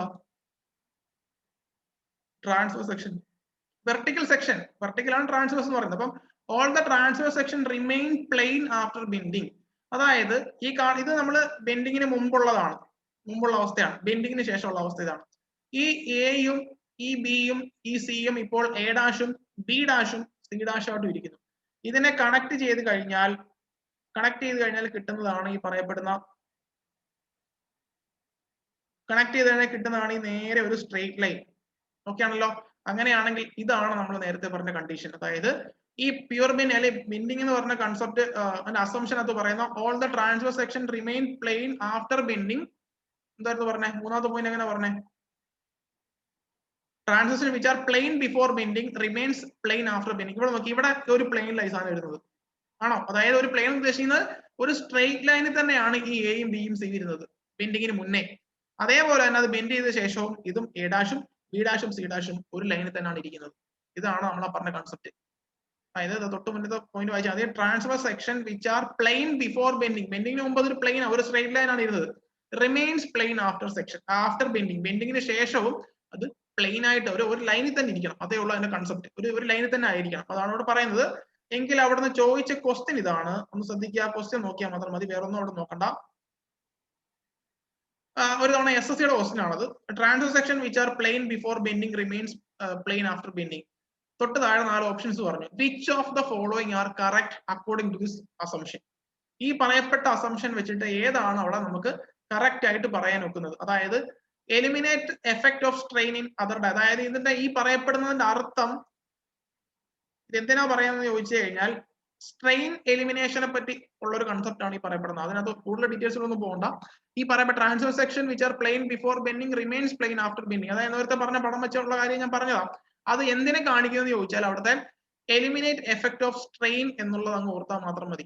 ഒരൊറ്റ തവണയും കൊണ്ട് SSC JEE ചോദിച്ച ക്വസ്റ്റ്യൻ ആണ് ഈ പറയപ്പെടുന്ന അസംഷൻസ് ഏതിനെയാണ് എന്താ ഡിനോട്ട് ചെയ്യുന്നത്. അതായത് സ്ട്രെയിൻ ഡീഫോർമേഷനെ ഡിനോട്ട് ചെയ്യുന്ന സംഭവമാണെന്ന് ഓർത്താൽ മാത്രം മതി. നേരത്തെ പറഞ്ഞ ആ ഫിഗർ എന്താന്ന് മനസ്സിലായോ? ഞാൻ ഈ പറഞ്ഞ കാര്യം എന്തോന്ന് മനസ്സിലായോ? ഇതെന്തോന്ന് കത്തിയോ പറഞ്ഞത്? ഈ പറഞ്ഞ എന്താന്ന് കത്തിയോ? Transverse section remain plane before bending remains plane after bending എന്ന് പറഞ്ഞ കാര്യം മനസ്സിലായോ? ഒരു ബീം എടുത്താൽ എയും ബിയും സിയും ചുമ്മാ 3 പോയിന്റ് മാർക്ക് ചെയ്ത് വെച്ചാൽ മൂന്നും ഒരു സ്ട്രെയിറ്റ് ലൈൻ ആയിരിക്കണം. അപ്പം ബിഫോർ ബെൻഡിങ്ങിന് മുന്നേ അത് ഒരു സ്ട്രെയിറ്റ് ലൈൻ ട്രാൻസ്ഫർ സെക്ഷൻ ആയിട്ട് ഇരിക്കുക. Transfer section means vertical section. ഒരു വെർട്ടിക്കൽ സെക്ഷനിൽ ഇരിക്കുക. ബെൻഡിങ്ങിന് ശേഷം ഈ എ എന്ന് പറഞ്ഞ എ ഡാഷ് ആയിട്ട് മാറി, ബി അതുപോലെ തന്നെ ഇരുന്നു, സി ഡാഷ് ആയിട്ട് മാറി. കണക്ട് ചെയ്യുമ്പോൾ അതൊരു സ്ട്രെയിറ്റ് ലൈൻ തന്നെ ആയിരിക്കണം. അതിപ്പം ചരിഞ്ഞിരുന്നാലും കുഴപ്പമൊന്നുമില്ല, സ്ട്രെയിറ്റ് ലൈനിലായിരിക്കണം. വെർട്ടിക്കൽ അതൊരു ട്രാൻസ്ഫർ സെക്ഷൻ എന്ന് പറഞ്ഞാൽ സ്ട്രെയിറ്റ് ലൈൻ ആയിട്ടിരിക്കുന്ന സെക്ഷൻ. അപ്പൊ ഇത് രണ്ടും ബെൻഡിങ്ങിന് മുന്നും ബെൻഡിങ്ങിന് ശേഷം ഒരു സ്ട്രെയിറ്റ് ലൈനിൽ വരണം. അതാണ് അവിടുത്തെ മൂന്നാമത് പറഞ്ഞ കാര്യം എന്ന് പറഞ്ഞത്. ഇനി അടുത്തത് beam is initially straight and all longitudinal filaments bend in circular arc. അത് കറങ്ങുന്ന കാര്യം, അത് നമുക്ക് പറയാം, അങ്ങോട്ട് വരാം. Phase of variation is large compared to dimension of cross section. അവിടെ ഇമ്പോർട്ടന്റ് പറയാനൊന്നുമില്ല. ഇനി ഒരു കാര്യം കൂടെ പറയാനുണ്ട്. All cross section beam is symmetric about plane of loading. എന്ന് പറഞ്ഞാല് നിങ്ങൾ നേരത്തെ പറഞ്ഞ തൊട്ട് മുന്നേ കണ്ട പടം ഉണ്ടല്ലോ, ഇത് നിങ്ങൾ ഫ്രണ്ട് വ്യൂ ആണ്. ആണോ? ഒരു ബീമിന്റെ ഫ്രണ്ട് നിങ്ങൾ ഫ്രണ്ടിൽ നോക്കുമ്പോൾ കാണുന്നതാണ് ആണോ? ആണ്. ഇതാ ബീമിന്റെ ടോപ്പ് വ്യൂ ആണെന്ന് കരുതുക. ഓക്കെ ആണല്ലോ? ടോപ്പ് വ്യൂ മേളിൽ നിന്ന് നോക്കുമ്പോൾ കാണുന്നതാണ് ഈ കാണുന്നത്. അതായത് തിക്നെസ് ആണ്, ആ തിക്നെസ് ആണ് ഈ കാണുന്നത്. ഈ തിക്നെസ് ആണ് ഈ കാണുന്നത്. ഇതാണ് തിക്നെസ് എന്ന് പറയുന്നത്. മേളിലാണ് നിങ്ങൾ നോക്കുന്നത്, തിക്നെസ് ആണ് കാണുന്നത്. ഓക്കെ, എങ്കിൽ ആ തിക്നെസ് ആണ്. അപ്പോൾ ഒരു പ്ലെയിൻ ഓഫ് ലോഡ്, അതായത് ലോഡ് വരുന്ന ഒരു പ്ലെയിൻ ഉണ്ട്, ആ പ്ലെയിൻ ആണ് ഈ കാണുന്നത്.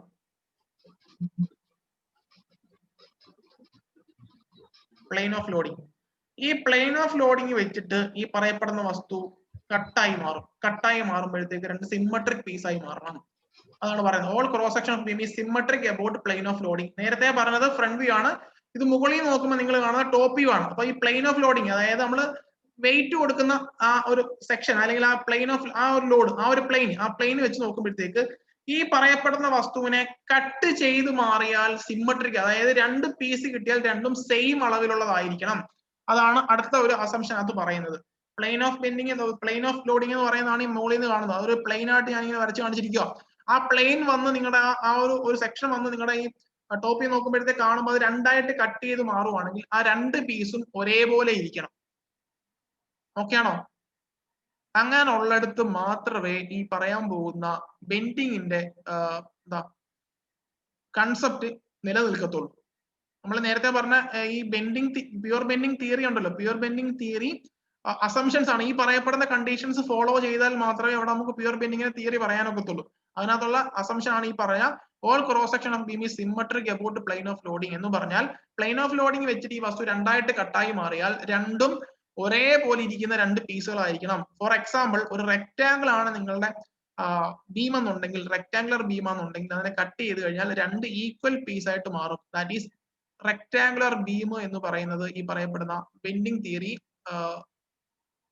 അനുസരിക്കുന്നതാണ്.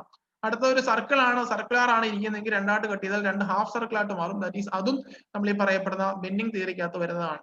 ഇനി ഒരു ട്രയാങ്കിൾ ആണ് ഇരിക്കുന്നതെങ്കിൽ രണ്ട് പീസായിട്ട് ആക്കി കഴിഞ്ഞാൽ രണ്ടും സിമ്മട്രിക് ആയിട്ട് ഇരിക്കുന്നതായിരിക്കും. ഇനി ഈ പറയപ്പെടുന്ന ഒരു ഐ സെക്ഷൻ ആണെന്നുണ്ടെങ്കിൽ ഐ സെക്ഷനെ ഞാൻ നടുക്കൂടെ പ്ലെയിൻ ഓഫ് ലോഡിങ് കൊടുത്ത് കട്ട് ചെയ്ത് മാറ്റി കഴിഞ്ഞാൽ കിട്ടുന്ന രണ്ട് സെക്ഷനും ഏകദേശം സിമ്മട്രിക് ആയിരിക്കും. രണ്ടും ഒരേപോലെ ഇരിക്കുന്ന ഐഡന്റിക്കൽ രണ്ട് പാർട്സ് ആയിരിക്കും. ഈ പറയപ്പെടുന്ന വസ്തുക്കളെയാണ് നമ്മൾ ഈ പറയപ്പെടുന്ന തിയറി ഓഫ് പ്യുവർ ബെൻഡിങ് അല്ലെ തിയറി ഓഫ് ബെൻഡിങ് എന്ന് പറഞ്ഞ കാര്യങ്ങളൊക്കെ അനുസരിക്കത്തുള്ളൂ. ഇങ്ങനെയുള്ള മെറ്റീരിയൽസിന് വേണ്ടിയാണ് നമ്മൾ ഈ പറയപ്പെടുന്ന ഇക്വേഷൻസ് ഡിറൈവ് ചെയ്യാൻ വരുന്നത്. അതിന്റെ കണ്ടീഷൻസ് ആണ് ഈ പറയപ്പെടുന്ന ഓരോ കാര്യങ്ങളും. അപ്പൊ ഇത്രയും അസംഷൻസ് ചുമ്മാ ഒന്ന് വായിച്ചു വെച്ചേക്കുക. കൺസെപ്റ്റ് ഇത്രയൊക്കെ ഉള്ളൂ. Each layer of beam is free to expand and contract. Okay, അത് മതി. നമുക്ക് ഈ പറയപ്പെടുന്ന ട്രാൻസ്ഫർ സെക്ഷന്റെ കാര്യം നോട്ട് വെച്ചേക്കുക, അത് മാത്രം മതി. Cross section of the beam is symmetrical about plane. ഇതൊരു ഇമ്പോർട്ടന്റ് കാര്യമാണ്. ഇതിന്റെ പടമാണ് ഈ കണ്ടത്. മേൽ ടോപ്പിൽ കാണുമ്പോഴത്തേക്ക് പ്ലെയിൻ ഓഫ് ലോഡിങ് രണ്ടായിട്ട് കട്ട് ചെയ്യുമ്പോൾ രണ്ട് ഈക്വൽ പാർട്സ് ആയിട്ട് കിട്ടണം. അതല്ലാത്തതൊന്നും ഈ പറയപ്പെടുന്ന നമ്മുടെ Euler's Bernoulli BM theorem validate ചെയ്യത്തില്ല എന്ന് ഓർത്താൽ മാത്രം. ഓക്കെ, നമുക്ക് ഇനി ഇക്വേഷനിലോട്ട് പോവാം. ഇനി അതിനു മുമ്പ് ഈ ഒരു കാര്യം കൂടെ ഓർത്തു. ഇതാണ് നമ്മുടെ സാഗിങ്. സാഗിങ് എന്ന് പറഞ്ഞാൽ എന്താ? സാഗിങ് നെഗറ്റീവ് ബെൻഡിങ് മൊമെന്റ് ആണോ പോസിറ്റീവ് ബെൻഡിങ് മൊമെന്റ് ആണോ? Positive bending moment. ചിരിച്ചോണ്ടിരിക്കുന്ന പടം ഓർത്താൽ മതി. ചിരിച്ചോണ്ടിരിക്കുന്ന പടം സാഗിങ് എന്ന് പറഞ്ഞാൽ പോസിറ്റീവ് ബെൻഡിങ് മൊമെന്റ് ആണ്. ഹോഗിങ് കരയുന്ന മുഖമാണ്, സ്മൈലി ഓർത്താൽ മതി. ഹോഗിങ് എന്ന് പറഞ്ഞാൽ നെഗറ്റീവ് ബെൻഡിങ് മൊമെന്റ് ആണ്. ഓക്കെ, ഇതിനകത്ത് നമ്മൾ പറയുമ്പോൾ ഒന്ന് രണ്ട് കാര്യം പറയണം. ഒന്ന്, ഓക്കെ, ഇതാണ് പടം എന്ന് കരുതുക. ബെൻഡ് ചെയ്തതിനു ശേഷമുള്ള ഫിഗർ ആണ് ഈ കാണുന്നത്. ഇതൊരു ന്യൂട്രൽ ലെയറിലുണ്ട്. എന്താണ് ഈ ന്യൂട്രൽ ലെയർ എന്ന് പറയുന്നത്? ഒരു ന്യൂട്രൽ ആക്സിസും ഉണ്ട്, ന്യൂട്രൽ ലെയറും ഉണ്ട്. രണ്ടും ഒന്നല്ല, രണ്ടാണ്. എന്താണ് ന്യൂട്രൽ ലെയർ എന്ന് പറയുന്നത്? ടെൻഷനും കംപ്രഷനും സീറോ വരുന്നു. അതായത് നേരെ ഇരുന്നൊരു ബീമാണ്, അതിനകത്ത് നമ്മൾ സ്ട്രെസ് കൊടുത്ത് വളച്ചെടുത്ത ബെൻഡിങ് ചെയ്തോട് തന്നെ. അപ്പം മേൽ സൈഡിൽ അത് വളയുമ്പോൾ മേൽ സൈഡിൽ കംപ്രഷൻ വരും, താഴെ ടെൻഷൻ വരും. ആരോ ഇടയ്ക്ക് ആൻസർ പറഞ്ഞു, കറക്റ്റ് ആൻസർ ആട്ടോ. എങ്കിൽ ന്യൂട്രൽ ലെയർ എന്ന് പറഞ്ഞാൽ, അല്ലെങ്കിൽ ന്യൂട്രൽ ലെയർ എന്ന് പറഞ്ഞാൽ എന്താ? ഇത് താഴെ നിന്ന് ഇങ്ങനെ ടെൻഷൻ കൂടി ഒരു പോയിന്റ് വന്നപ്പോഴത്തേക്ക് ടെൻഷൻ ഇവിടുന്ന് താഴേന്ന് കൂടി മേലോട്ട് പോകുമ്പോൾ കുറഞ്ഞ് മേലോട്ട് വരും. അപ്പൊ മേളിൽ നിന്ന് കംപ്രഷൻ വരുമ്പോൾ മേളിൽ കംപ്രഷൻ കൂടുതൽ, താഴോട്ട് വരുമ്പോൾ കുറഞ്ഞു വരും. ഏതോ ഒരു പോയിന്റ് വരുമ്പോഴത്തേക്ക് tension equal to 0, compression equal to 0. അതായത് ടെൻഷനും കംപ്രഷനും ഇല്ലാത്ത ഒരു പോയിന്റ് ഉണ്ട്. അപ്പൊ ഈ ഒരു ബീം, നേരെ ഇരുന്ന ബീം ഇങ്ങനെ വളഞ്ഞു മാറുമ്പോഴത്തേക്ക് തന്നെ മുകൾ സൈഡിൽ കംപ്രഷൻ സംഭവിക്കും, താഴെ സൈഡിൽ ടെൻഷൻ സംഭവിക്കും. ദാറ്റ് മീൻസ് താഴെ വശം വലിയുകയും ചെയ്യും, മുകൾ വശം ചുരുങ്ങുകയും ചെയ്യും. അതിങ്ങനെ താഴോട്ട് വരുന്നതനുസരിച്ച് കംപ്രഷൻ കുറയുകയും ചെയ്യും, ഇത് മുകളിലോട്ട് പോകുന്നതനുസരിച്ച് ടെൻഷൻ കുറയുകയും ചെയ്യും. ഏതോ ഒരു പോയിന്റ് ഏകദേശം സെൻട്രോയിഡ് അനുസരിച്ച്, സെൻട്രോയിഡ് ചേർന്ന് വരുന്ന ഒരു പോർഷൻ വരുമ്പോഴത്തേക്ക് there will be no compression, no tension. രണ്ടും സംഭവിക്കാത്ത ഒരു ഏരിയ ഉണ്ട്. ആ ഏരിയയിൽ കൂടെ കടന്നു പോകുന്ന ആ ലെയറിന് പറയുന്നവരാണ് ന്യൂട്രൽ ലെയർ എന്ന് പറയുന്നത്. കിട്ടിയോ? അപ്പൊ ന്യൂട്രൽ ലെയർ എന്താണെന്ന് ചോദിച്ചാൽ ഏകദേശം ഒരു 99.9% വരുന്നത് അതിന്റെ സെൻട്രോയിഡ് കൂടെ പാസ് ചെയ്യുന്ന പോകുന്നൊരു പോയിന്റ്, അതായത് മിഡ് പോയിന്റ് കൂടെ പാസ് ചെയ്യുന്ന പോകുന്നൊരു പോയിന്റ് തന്നെയാണത്. അപ്പൊ ആ ലെയർ ആണ് അതിന്റെ ന്യൂട്രൽ ലെയർ എന്ന് പറയുന്നത്. അവിടുത്തെ പ്രത്യേകത ചോദിച്ചു കഴിഞ്ഞാൽ അവിടെ ടെൻഷനും ഇല്ല, കംപ്രഷനും ഇല്ല. അതായത് ടെൻഷനും തീർന്നു, കംപ്രഷനും തീർന്നു.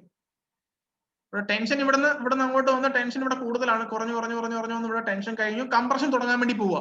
അപ്പൊ ഇവിടെ ഇടയ്ക്ക് ഒരു ലൈൻ ഉണ്ട്, അവിടെ ടെൻഷനും ഇല്ല, കംപ്രഷനും ഇല്ല. അതാണ് നമ്മൾ ന്യൂട്രൽ ലെയർ എന്ന് പറയുന്നത്. ജസ്റ്റ് ഒന്ന് ഓർത്ത് വെച്ചിരിക്കുക, അത് ഇമ്പോർട്ടന്റ് ആണ്. ഇക്വേഷൻ അത് ഇമ്പോർട്ടന്റ് ആണ്. ന്യൂട്രൽ ആക്സിസ് എന്ന് പറയുമ്പോഴത്തേക്ക്, ന്യൂട്രൽ ലെയർ എന്ന് പറയുമ്പോഴത്തേക്ക് അൺഡിഫോംഡ്, അതായത് ഇതിന് കംപ്രഷൻ സംഭവിക്കുമ്പോഴത്തേക്ക് ലെങ്ത് കുറയും, ടെൻഷൻ സംഭവിക്കുമ്പോഴത്തേക്ക് ലെങ്ത് കൂടും. ഡീഫോർമേഷൻ സംഭവിച്ചിട്ടാണ് ലെങ്ത് കുറയുകയും കൂടുകയും ചെയ്യുന്നതെങ്കിൽ ന്യൂട്രൽ ലെയർ എന്ന് പറഞ്ഞു കഴിഞ്ഞാൽ അൺഡിഫോർംഡ് ലോഞ്ചിറ്റ്യൂഡൽ ലെയർ ആണ്. അവിടെ യാതൊരു ഡീഫോർമേഷൻ, ആദ്യം എത്ര ലെങ്ത് ഉണ്ടോ ആ ലെങ്താണ് ഇപ്പോഴും ഉള്ളത്. അവിടെ ഇലോങ്ങേഷൻ സംഭവിച്ചില്ല, ഷോർട്ടനിങ് സംഭവിച്ചില്ല. ആ ലെയർ ആണ് ലോഞ്ചിറ്റ്യൂഡൽ ലെയർ എന്ന് പറയുന്നത്. അവിടെ കൂടെ കടന്നു പോകുന്ന ആക്സിസിന് പറയുന്ന പേരാണ് ന്യൂട്രൽ ആക്സിസ് എന്ന് പറയുന്നത്. അത്ര ആണ്. ഇത് കണ്ടോ, ന്യൂട്രൽ ലെയർ ഉണ്ട്, ന്യൂട്രൽ ആക്സിസും ഉണ്ട്. ഇതാണ് ആ ലെയർ എന്ന് പറയുന്നത്. ഇതാണ് ആ ലെയർ. ആ ലെയർ എന്ന് പറയുമ്പോൾ നടുക്കൂടെ പോകുന്ന ഒരു ഏരിയ ആണ്. അവിടെ കൂടെ കട്ട് ചെയ്ത് പോകുന്ന ആക്സിസ് ആണ് ന്യൂട്രൽ ആക്സിസ് എന്ന് പറയുന്നത്. അതെല്ലാം നമ്മൾ എപ്പോഴും എടുക്കുന്ന മിഡ് പോയിന്റ് വെച്ച് അതിന്റെ പകുതി വാല്യൂ അങ്ങ് എടുക്കാറേ ഉള്ളൂ, സാധാരണ എടുക്കാറുള്ളൂ. അതുകൊണ്ട് അത്ര ഇമ്പോർട്ടൻസ് ആയിട്ട് പറയാറില്ല. അപ്പൊ എന്താണെന്നുള്ള ഓർത്തിരിക്കുക, അവിടെ കംപ്രഷൻ സംഭവിക്കുന്നില്ല, ടെൻഷൻ സംഭവിക്കുക, ഇലോങ്ങേഷനും ഇല്ല, ഷോർട്ടനിങ്ങും ഇല്ല. അതിന് പഴയ ലെങ്ത് എത്രയുണ്ട് അത്രയേ ഉള്ളൂ. ഇനി ഒരു കാര്യം പറയട്ടെ, ഫൈബർ എന്ന് പറയും. എന്താ ഫൈബർ എന്ന് പറഞ്ഞാല് ഈ കാണുന്ന ഏരിയ. അപ്പൊ ഇത് ഈ പറയപ്പെടുന്ന ഓരോരോ കുറെ നമ്പേഴ്സ് ഓഫ് ഫൈബേഴ്സ് ചേർന്നിട്ടാണ് ഈ മെറ്റീരിയൽ ഉണ്ടാവുന്നത്. അപ്പൊ ഓരോ ലെയറിന് വിളിക്കുന്ന ഫൈബർ എന്നൊക്കെ നമ്മൾ വിളിക്കാറുള്ളത്. ഇതാണ് ന്യൂട്രൽ ഫൈബർ എന്ന് പറഞ്ഞാൽ, fibre which do not have any shortening or elongation. ആ ലെയറിനാണ്, ആ നേരത്തെ പറഞ്ഞ കൺസെപ്റ്റ് തന്നെ, ആ ഫൈബറിന് പറയുന്ന പേരാണ് ന്യൂട്രൽ ഫൈബർ എന്ന് പറയുന്നത് കേട്ടോ. ഫൈബർ എന്നൊക്കെ കേട്ടാൽ വേറെ ഒന്നും വിചാരിക്കേണ്ട, അത്രേ ഉള്ളൂ സംഭവം അതിനകത്ത്. ഈ പറഞ്ഞ കാര്യങ്ങൾ തന്നെയാണ് ഈ പറയുന്നത്. ഡീഫോർമേഷൻ സംഭവിക്കുമ്പോൾ കാര്യം ജസ്റ്റ് വായിച്ചാൽ മാത്രം മതി. ന്യൂട്രൽ സർഫസ് എന്ന് പറഞ്ഞാൽ നോ ചേഞ്ച് ഇൻ ലെങ്ത്, അവിടെ യാതൊരു വ്യത്യാസവും ഇല്ല. കംപ്രഷൻ മൂലം ലെങ്ത് കുറയുകയോ ടെൻഷൻ മൂലം ലെങ്ത് കൂടുകയോ ചെയ്തിട്ടില്ല. Neutral axis line of intersection of neutral surface with transverse section. Okay, ഈ ഇക്വേഷന് പറയുന്ന പേരാണ് ഫ്ലെക്സ്ചർ ഫോർമുല എന്ന് പറയുന്നത്. ഏറ്റവും ഇമ്പോർട്ടന്റ് ആയിട്ട് നമുക്ക് ചെയ്യാനുള്ള ഒരു ഫോർമുലയാണിത്. M/I = E/R = σ/y. ഈ ഇക്വേഷൻ ഉറപ്പായിട്ട് പഠിക്കുക, ഇമ്പോർട്ടന്റ് ആയിട്ട് ക്വസ്റ്റ്യൻസ് വരുന്നതാണ്, പ്രോബ്ലംസ് ആണ് വരാറുള്ളത്. ഇനി ചോദിക്കട്ടെ, M എന്ന് പറഞ്ഞാൽ എന്താണ്? M/A equal to E/R equal to sigma by y അറിയപ്പെടുന്ന ഇക്വേഷൻ പറയുന്ന ഒരു ഫ്ലെക്ചർ ഫോർമുല എന്നാണ് പറയാറുള്ളത്. മറ്റു പേരുകളൊക്കെ അറിയപ്പെടാറുണ്ട്. എമ്മിന് പറയുന്ന പേര് മാക്സിമം ബെൻഡിങ് മൊമെന്റ് എന്നാണ്.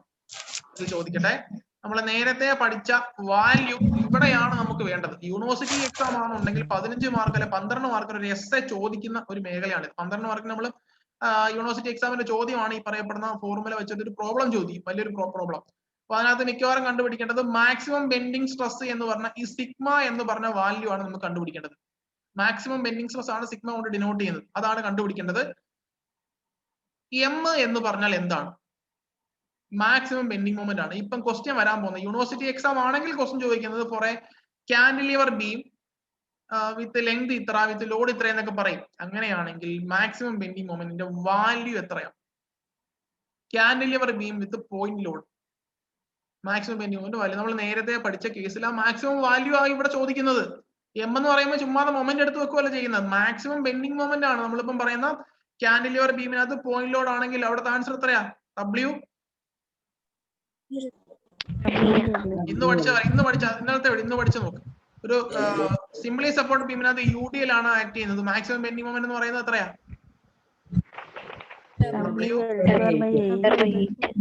W. ആ കാണുന്ന വാല്യൂകളാണ് തെറ്റിപ്പോലെ. ഇനി ആ കാണുന്ന വാല്യൂ ആണ് ഇവിടെ ഇട്ട് കൊടുക്കേണ്ടത്. കിട്ടിയോ? അല്ലാതെ വെറുതെ മൊമെന്റ് എടുത്ത് നോക്കില്ല, ഫോഴ്സും ഡിസ്റ്റൻസും വെച്ച് മൊമെന്റ് കണ്ടുപിടിക്കുകയല്ല ചെയ്യുന്നത്. ഏത് ക്വസ്റ്റിനും ശ്രദ്ധിക്കുക, കാന്റിലിവർ ബീം ആണ് പോയിന്റ് ലോഡ് ആണെങ്കിൽ അവിടെ നിന്ന് ഇക്വേഷൻ എടുത്തോണം. സിംപ്ലി സപ്പോർട്ട് ബീമിനകത്ത് UDL ആണെങ്കിൽ ആ ഇക്വേഷൻ എടുത്തോണം. ഇനി സിംപ്ലി സപ്പോർട്ട് ബീമിനകത്ത് UVL ആണെങ്കിൽ WL² / 12 16 എന്നൊരു ഇക്വേഷൻ ഉണ്ട്, ആ ഇക്വേഷൻ എടുത്തോണം. അപ്പൊ ഈ കാണുന്ന M ആണ് നമ്മൾ പറയപ്പെടുന്ന നേരത്തെ പഠിച്ച മാക്സിമം ബെൻഡിങ് മൊമെന്റ് എന്ന് പറയുന്നത്. ഒരിക്കലും കൊണ്ടുവന്ന് വെറുതെ മൊമെന്റ് ഇട്ട് വെക്കരുത്, മാക്സിമം ബെൻഡിങ് മൊമെന്റ് ആയിരിക്കും. കിട്ടിയോ? I എന്ന് പറഞ്ഞാൽ എന്താണ്? മൊമെന്റ് ഓഫ് ഇനർഷ്യ ആണ്. വിത്ത് റെസ്പെക്ട് ടു NA എന്ന് പറഞ്ഞാൽ ന്യൂട്രൽ ആക്സിസ്. ദാറ്റ് മീൻസ് സെന്ററോടെ കൂടെ പാസ് ചെയ്തപ്പോൾ നമ്മൾ നേരത്തെ പറഞ്ഞ ആക്സിസ് ആണ് neutral axis. there will be no elongation or no compression. അതിന് പറയുന്ന ആ ആക്സിസിന് പറയുന്നത് ന്യൂട്രൽ ആക്സിസ് എന്നാണ്. അപ്പൊ ഈ neutral axis with respect to അല്ലെങ്കിൽ അതിനെ വെച്ചെടുക്കുന്ന മൊമെന്റ് ഓഫ് ഇനർഷ്യ ആണ് I കൊണ്ട് ഉദ്ദേശിക്കുന്നത്. നേരത്തെ പറഞ്ഞ ഇക്വേഷൻ ഒക്കെ തന്നെയാണ്. Iയുടെ ഇക്വേഷൻ BD³ ഒക്കെ പറയുമല്ലോ, അതൊക്കെ തന്നെയാണ് വരുന്നത്. ഈ ന്യൂട്രൽ ആക്സിസ് എന്ന് പറയുന്നത് സെന്ററോഡ് ആയതുകൊണ്ട് തന്നെ വേറെ മാറ്റങ്ങളൊന്നും വരാൻ പോകുന്നില്ല.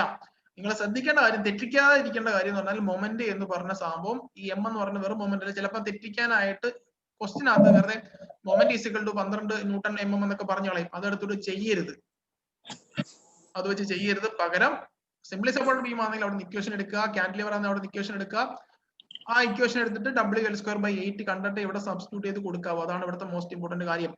ഇനി E എന്ന് പറഞ്ഞാൽ നമുക്കറിയുന്ന പോലെ യങ്സ് മോഡുലസ്, നമ്മുടെ സ്റ്റീലിന്റെയും കാസ്റ്റേന്റെയും അലൂമിനിയത്തിന്റെ പറഞ്ഞ പോലെ തന്നെ യങ്സ് മോഡുലസ് ആണ് E എന്ന് പറയുന്നത്. R എന്ന് പറയുന്നത് റേഡിയസ് ഓഫ് കർവേച്ചർ ആണ്. ഞാൻ കാണിച്ചു തരാം റേഡിയസ് ഓഫ് കർവേച്ചർ എന്താണെന്നുള്ള കാര്യം. ഇതാണ് ഒരു ബീം ബെൻഡ് ചെയ്തതിന് ശേഷമുള്ള, ഇത് ഇങ്ങോട്ടുണ്ട് കേട്ടോ, ഇങ്ങനെ അങ്ങോട്ട് ബെൻഡ് ചെയ്ത് പോകും, ഇത് ഇങ്ങോട്ട് ബെൻഡ് ചെയ്ത് പോകും. ഇതൊരു സർക്കിളിന്റെ ഒരു പാർട്ടായിട്ട് നമുക്ക് വരച്ചെടുക്കാം, ഒരു ആർക്ക് ആക്കി വരച്ചെടുക്കാൻ നോക്കും. മിഡ് പോയിന്റ് ഉണ്ടെങ്കിൽ ഇവിടെ ഇങ്ങനെ അങ്ങോട്ട് വരയ്ക്കും. ഇതൊക്കെ നിങ്ങൾ പണ്ട് പഠിച്ചതാ, വീട്ടൊക്കെ പഠിക്കുന്ന ഡെറിവേഷൻ ഒക്കെ ചെയ്ത്. നമുക്ക് ഡെറിവേഷൻ ഒന്നും വേണ്ട. നടുക്കൂടെ ഒരു ലെയർ കാണും, ആ ലെയർ ആണ് നമ്മൾ നേരത്തെ പറഞ്ഞ ന്യൂട്രൽ ആക്സിസ് എന്നൊക്കെ പറഞ്ഞു പോകുന്നത്. ഈ ന്യൂട്രൽ ആക്സിസിനാണ് ഒരു ഇലോങ്ങേഷനും കംപ്രഷനും സംഭവിക്കാതെ പോകുന്നത്. താഴത്തെ ടെൻഷൻ, മുകളിൽ കംപ്രഷൻ ഒക്കെ വരും. ഓക്കെ ആണല്ലോ? അങ്ങനെയാണെങ്കിൽ നമ്മൾ വരച്ചെടുക്കുന്ന ഇതിനകത്ത് ഇപ്പൊ ഇവിടെ ഞാൻ ഇവിടെ വരച്ചിരിക്കുന്നെങ്കിൽ ഇവിടെ മുതൽ ഇവിടം വരെയുള്ള മിഡ് പോയിന്റ് വരെയുള്ള ദൂരമാണ് നമ്മൾ ഈ പറഞ്ഞ റേഡിയസ് ഓഫ് കർവേച്ചർ എന്ന് പറയുന്നത്. സർക്കിൾ ആക്കി ഒരു ആർക്കാക്കി മാറ്റുവാണെങ്കിൽ ആ ആർക്കിന്റെ റേഡിയസ്, അതിനാണ് റേഡിയസ് ഓഫ് കർവേച്ചർ എന്ന് പറയുന്നത്. ഇതിനകത്ത് അതാണ് ഇവിടെ മുതലാണ് വരച്ചിരിക്കുന്നത് കേട്ടോ, ഇങ്ങനെ വരച്ചെടുത്തിരിക്കുന്നത്. അപ്പം റേഡിയസ് ഓഫ് കർവേച്ചർ എന്താണുള്ളത് ഇതാണ്. ഒരു സർക്കിളിന്റെ ഒരു ആർക്കിന്റെ ഷേപ്പ് ആക്കി മാറ്റുവാണെങ്കിൽ റേഡിയസ് ആണ് ഈ പറയപ്പെടുന്ന റേഡിയസ് ഓഫ് കർവേച്ചർ എന്ന് പറയുന്നത്. ഓക്കെ, അപ്പൊ അത് ക്ലിയർ ആയി. സിഗ്മ എന്ന് പറഞ്ഞാൽ മാക്സിമം ബെൻഡിങ് സ്ട്രെസ്. ഇതായിരിക്കും മിക്കവാറും കണ്ടുപിടിക്കാൻ വരുന്നത്. സിഗ്മയുടെ വാല്യൂ കണ്ടുപിടിക്കാനാണ് പ്രോബ്ലം സാധാരണ വരാറുള്ളത്. Y എന്ന് പറയുന്നത് vertical distance from neutral axis. അതായത് ന്യൂട്രൽ ആക്സിസ് ഓൾറെഡി പറഞ്ഞു കഴിഞ്ഞു. അതായത് ഫൈൻഡ് ദ ക്വസ്റ്റ്യൻ കേട്ടോ, find the maximum bending stress that is 15 mm, that is 15 mm away from neutral axis എന്ന് പറയുമ്പോഴത്തേക്ക് ന്യൂട്രൽ ആക്സിൽ നിന്ന് 15 mm മാറിയിട്ടുള്ള ലെയറിലെ മാക്സിമം ബെൻഡിങ് സ്ട്രെസ് കണ്ടുപിടിക്കാനാണ് പറയുന്നത്. അപ്പം അതാണ് ഈ പറയപ്പെടുന്ന Y എന്ന് പറയുന്നത്. Y എന്ന് പറഞ്ഞാൽ കണ്ടോ, ഇതാണ് Y എന്ന് പറയുന്നത്. Y എന്ന് പറഞ്ഞാൽ vertical distance from neutral axis. അത് ക്വസ്റ്റ്യൻ അത് ഗിവൺ ആയിരിക്കും. 15 mm ന്യൂട്രൽ ആക്സിസ് മാറിയിട്ട് കണ്ടുപിടിക്കാൻ പറയും, 20 mm മാറി കണ്ടുപിടിക്കാൻ പറയും, 25 mm മാറി കണ്ടുപിടിക്കാൻ പറയും. ആ കണ്ടുപിടിക്കാൻ പറയുന്ന വാല്യൂ എത്രയാണോ അതാണ് y. വെർട്ടിക്കൽ ആക്സിസിൽ നിന്ന് എത്ര 10 mm മാറിയിട്ടാണെങ്കിൽ ആ 10 mm ആണ് അവിടുത്തെ y യുടെ വാല്യൂ. ഇനി വെർട്ടിക്കൽ ആക്സിസിൽ നിന്ന് 15 mm മാറിയിട്ടാണ് കണ്ടുപിടിക്കാൻ പറയുന്നതെങ്കിൽ ആ 15 mm ആണ് അവിടുത്തെ y യുടെ വാല്യൂ. അതാണ് ഇക്വേഷൻ. m/i m എന്ന് പറഞ്ഞാൽ maximum bending moment, i moment of inertia with respect to neutral axis, e എന്ന് പറഞ്ഞാൽ ലെങ്ത് മോഡുലസിന്റെ വാല്യൂ ആണ്, r എന്ന് പറഞ്ഞാൽ റേഡിയസ് ഓഫ് കർവേച്ചർ ആണ്, സിഗ്മയാണ് മാക്സിമം ബെൻഡിങ് സ്ട്രെസ് എന്ന് പറയുന്നത്, vertical distance from neutral axis ആണ് നമ്മൾ y എന്ന് പറയുന്നത്. ഓക്കെ ആണല്ലോ. അങ്ങനെയാണെന്നുണ്ടെങ്കിൽ സാധാരണഗതിയിൽ m/i ഈക്വൽ ടു സിഗ്മ/y, ഈ രണ്ട് കാര്യങ്ങളാണ്, ഈ രണ്ട് ഇക്വേഷൻസ് ആണ് നമുക്ക് ഇമ്പോർട്ടന്റ് ആയിട്ട് വേണ്ടത്. ഈ നടുക്ക് കാണുന്ന e/r എന്ന് പറയുന്നത് അത്രമാത്രം ഇമ്പോർട്ടന്റ് നമുക്ക് വേണ്ടതല്ല. ഈ രണ്ട് ഇക്വേഷൻസിനെ കമ്പയർ ചെയ്തിട്ടായിരിക്കണം നമ്മുടെ ഫോർമുല വേണ്ടത്. നമുക്ക് find maximum bending stress at point പറയുവാണെങ്കിൽ സിഗ്മ, ഇതാണ് കണ്ടുപിടിക്കേണ്ടത്. അപ്പൊ നമുക്ക് ഗിവൺ വാല്യൂസ് y എന്തായാലും ക്വസ്റ്റിന് ഗിവൺ ആയിരിക്കും. മാക്സിമം ബെൻഡിങ് മൊമെന്റ് ഇപ്പം സിംപ്ലി സപ്പോർട്ട് ബീം ആണ് അവിടെ ഇക്വേഷൻ എടുത്ത് ചെയ്യണം. ഐ കണ്ടുപിടിക്കാൻ റെക്ടാംഗിൾ സെക്ഷൻ ഒക്കെ ആണെങ്കിൽ നമുക്ക് കണ്ടുപിടിക്കണം. അപ്പൊ ഈ കാണുന്ന രണ്ട് ഇക്വേഷൻസിനെ കമ്പയർ ചെയ്തിട്ടായിരിക്കും മിക്കവാറും പ്രോബ്ലംസ് വരാൻ ചാൻസ് ഉള്ളത്. e/rന്റെ ടേം ഒന്നും വരാറില്ല. പ്രോബ്ലം വരുവാണെങ്കിൽ സാധാരണ m/i ഈക്വൽ ടു സിഗ്മ/y എന്ന് കമ്പയർ ചെയ്തിട്ട് അവിടുന്ന് സിഗ്മ കണ്ടുപിടിക്കാൻ എന്താ ചെയ്യുന്നത്? പറഞ്ഞേ. m into y by i. ഇതാണ് നമ്മുടെ ഇക്വേഷൻ വരുന്നത്. ഇങ്ങനെ ചെയ്തിട്ടാണ് നമുക്ക് ആൻസർ കിട്ടുന്നത്. ഓക്കെ ആണല്ലോ. ഇവിടുന്ന് പ്രോബ്ലംസ് ആണ് പ്രതീക്ഷിക്കുന്നത് കൂടുതലും കേട്ടോ. ഇനി ഇവിടെ z നമ്മൾ ഈ പറഞ്ഞ ഇക്വേഷൻസിനെ കമ്പയർ ചെയ്തിരിക്കുക, m/i ഈക്വൽ ടു സിഗ്മ/y എന്ന് പറഞ്ഞ് കമ്പയർ ചെയ്തിരിക്കുകയാണ്. ഓക്കെ ആണല്ലോ. അപ്പൊ ആ ഇക്വേഷൻസ് കമ്പയർ ചെയ്തുള്ള ഒന്ന് രണ്ട് ടൈം നമ്മൾ നേരത്തെ പറഞ്ഞ ഫ്ലെക്ഷ്വർ റിജിഡിറ്റി എന്നൊക്കെ കുറെ ടൈം ഒക്കെ പഠിച്ചിരുന്നു. ഏതൊക്കെയാ പറഞ്ഞിരുന്നേ? ക്ക് പറയുന്ന പേരെന്താ? a ഇൻറ്റു ക്യാപിറ്റൽ A എന്ന് പറഞ്ഞാൽ area of cross section, e എന്ന് പറഞ്ഞാൽ മോഡുലസ് ഓഫ് ഇലാസ്റ്റിസിറ്റി. ക്ക് പറയുന്ന പേര് Axial rigidity. Axial rigidity. ഓർമ്മയുണ്ടോ? നമ്മൾ ടോർഷൻ പറഞ്ഞ കാര്യം ആക്സിയൽ റിജിഡിറ്റി. അതുപോലെ തന്നെ e ഇൻറ്റു ഐക്ക് ഒരു പേര് പറയും, e ഇൻറ്റു ഐ എന്ന് പറഞ്ഞാൽ മോഡുലസ് ഓഫ് ഇലാസ്റ്റിസിറ്റി, i എന്ന് പറഞ്ഞാൽ moment of inertia, e into ഐക്ക് പറയുന്ന പേര് ഫ്ലെക്ഷ്വർ റിജിഡിറ്റി എന്ന് പറയും. ഇനി അതുപോലെ g ഇൻറ്റു ഐ, അതായത് എന്താ radius of modulus of rigidity g അല്ലെങ്കിൽ c എന്ന് നമ്മൾ പറയാറുണ്ട്. g ഇൻറ്റു ഐ അതിന് പറയുന്ന പേര് ടോർഷണൽ റിജിഡിറ്റി. g ഇൻറ്റു ഐക്ക് പറയുന്നത് ആരും നോക്കുന്നൊന്നുമില്ല, വെറുതെ ഒന്ന് കഥകളി കണ്ടുകൊണ്ടിരിക്കുക. g ഐക്ക് പറയുന്നവരെ ടോർഷണൽ റിജിഡിറ്റി എന്ന് പറയും. പിന്നെ വേറെ ഉണ്ടായിരുന്നല്ലോ ഫ്ലെക്ഷ്വർ സ്റ്റിഫ്നെസ് എന്നൊക്കെ പറഞ്ഞ് പഠിച്ചായിരുന്നല്ലോ. ഫ്ലെക്ഷ്വർ സ്റ്റിഫ്നെസ് എന്ന് പറഞ്ഞിട്ട് e into I divide by L എന്ന് പറഞ്ഞ ടേമിന് അറിയപ്പെടുന്ന പേരാണ് ഫ്ലെക്ഷ്വർ സ്റ്റിഫ്നെസ് എന്ന് പറഞ്ഞാൽ. ആ ഒരു കാര്യം മറന്നു പോരുത് കേട്ടോ. നമ്മൾ ടോർഷൻ പഠിച്ച PPT നോക്കിയാൽ മതി, അതിനകത്തുണ്ട് സംഭവം. അത് നിങ്ങൾ പഠിക്കാൻ മറക്കരുത്. അതുപോലെ തന്നെ ബെൻഡിങ് ഇക്വേഷനിൽ നിന്ന് നമ്മൾ എടുക്കുന്ന സംഭവങ്ങളാണ്. ഒന്നാമത് സെക്ഷൻ മോഡുലസ്. ഡിനോട്ട് ചെയ്യുന്ന അക്ഷരം Z ആണ്. സെക്ഷൻ മോഡുലസ് ഇമ്പോർട്ടന്റ് ആണ്. Z ആണ് ഡിനോട്ട് ചെയ്യുന്ന അക്ഷരം. എന്താണ് സെക്ഷൻ മോഡുലസിന് ഇമ്പോർട്ടൻസ് എന്ന് ചോദിച്ചാൽ, ഒരു ബീമിന്റെ സ്ട്രെങ്തിനെ ഡിനോട്ട് ചെയ്യുന്ന ടേം ഏതാന്ന് ചോദിച്ചാൽ അത് സെക്ഷൻ മോഡുലസ് ആണ്. മറന്നു പോരുത്.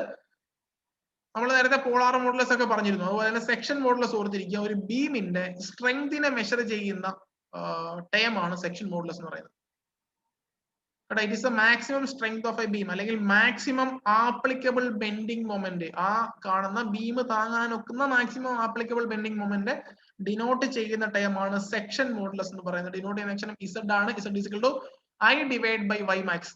I എന്ന് പറഞ്ഞാൽ മൊമെന്റ് ഓഫ് ഇനർഷ്യ ആണ്, divide by y max. y max എന്ന് പറഞ്ഞാൽ എന്താ? y മാക്സ് എന്ന് പറഞ്ഞത് y എന്ന് പറഞ്ഞാൽ എത്ര? ന്യൂട്രൽ ആക്സിസിൽ നിന്നും ദൂരം, അതാണ് y എന്ന് പറയുന്നത്. തൊട്ട് മുന്നേ ഇക്വേഷൻ മറന്നു പോയോ? ഉറങ്ങുവാണോ ഇവിടെ എല്ലാരും ഇരുന്ന്? ഉറങ്ങുവാണോ? ഈ കാണുന്ന y കണ്ടോ? ഈ y,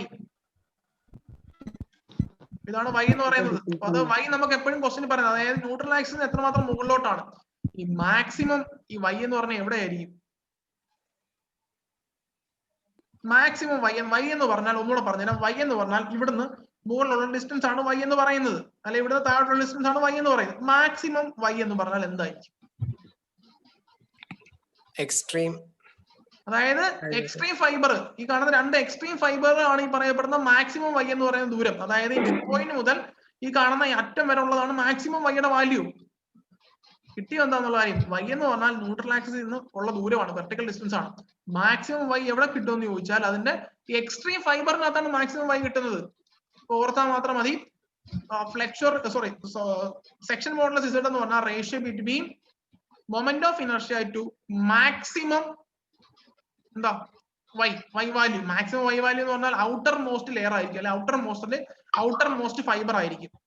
ന്യൂട്രൽ ആക്സിസിന് ഏറ്റവും ഔട്ടർ മോസ്റ്റ് ലെയർ ആയിരിക്കും ആ വാല്യൂ. ഈ ഇസഡിന്റെ വാല്യൂ ഒന്ന് പഠിച്ചു വെച്ചാണ് I divide by y max.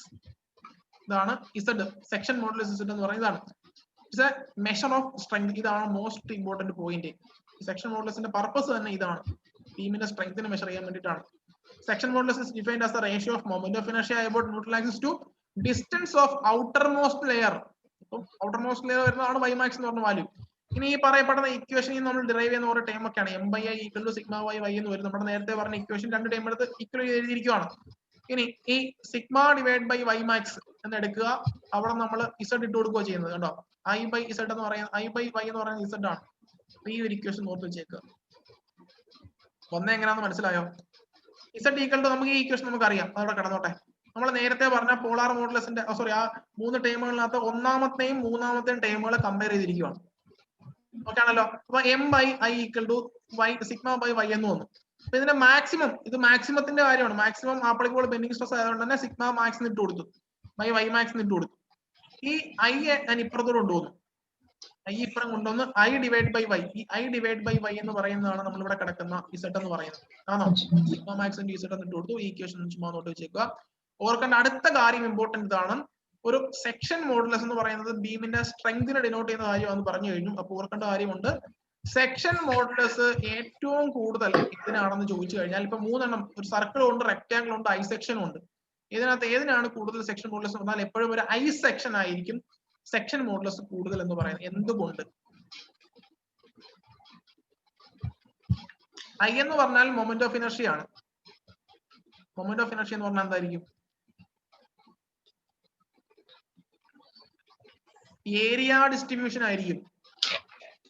ആണോ? മൊമെന്റ് ഓഫ് ഇനർഷ്യ എന്ന് പറഞ്ഞാൽ ഏരിയ ഡിസ്ട്രിബ്യൂഷൻ ആയിരിക്കും. ഈ പറയപ്പെടുന്ന ഐ സെക്ഷനും റെക്ടാംഗിളും സർക്കിളും വെച്ച് നോക്കുമ്പോഴത്തേക്ക് ഏറ്റവും കൂടുതൽ ഏരിയ ഡിസ്ട്രിബ്യൂഷൻ വരുന്നത് ഐ സെക്ഷനകത്താണ്.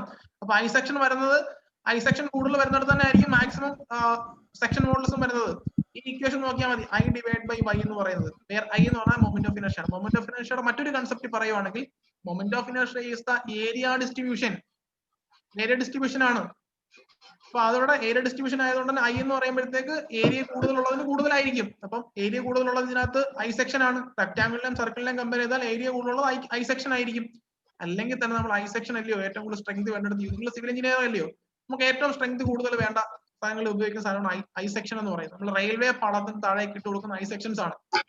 ഒരുപാട് അടുത്ത് ഐ സെക്ഷൻസ് ഉപയോഗിക്കാറുണ്ട്. നമുക്ക് സ്ട്രെങ്ത് കൂടുതൽ വേണ്ടടുത്താണ് ഈ പറയപ്പെടുന്ന ഐ സെക്ഷൻസ് ഉപയോഗിക്കുന്നത്.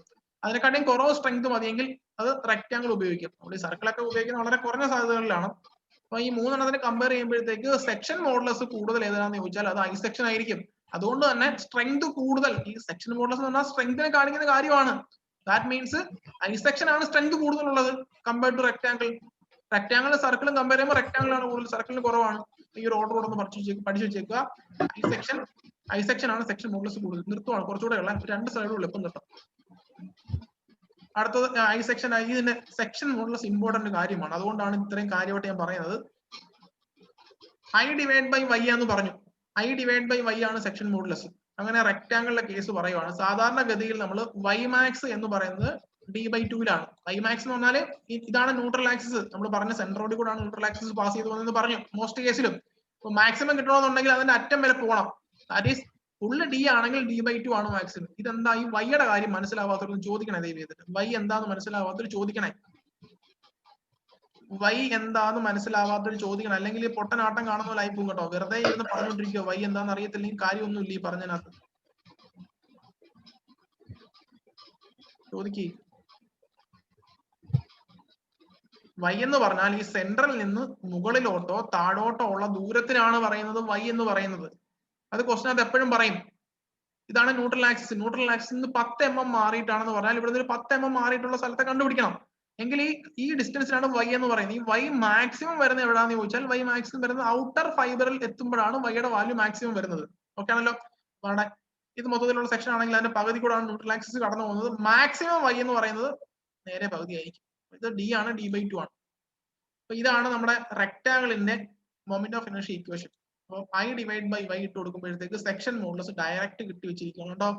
സെക്ഷൻ മോഡുലസിന്റെ ഇക്വേഷൻ ഡയറക്റ്റ് ചെയ്തിരിക്കുകയാണ്. Z equal to B D square divide by 6. എങ്ങനെയാണെന്ന് വെച്ചാൽ B D cube divide by 12 divide by D by 2 ചെയ്തെടുക്കുമ്പോൾ കിട്ടുന്ന കാര്യമാണ്.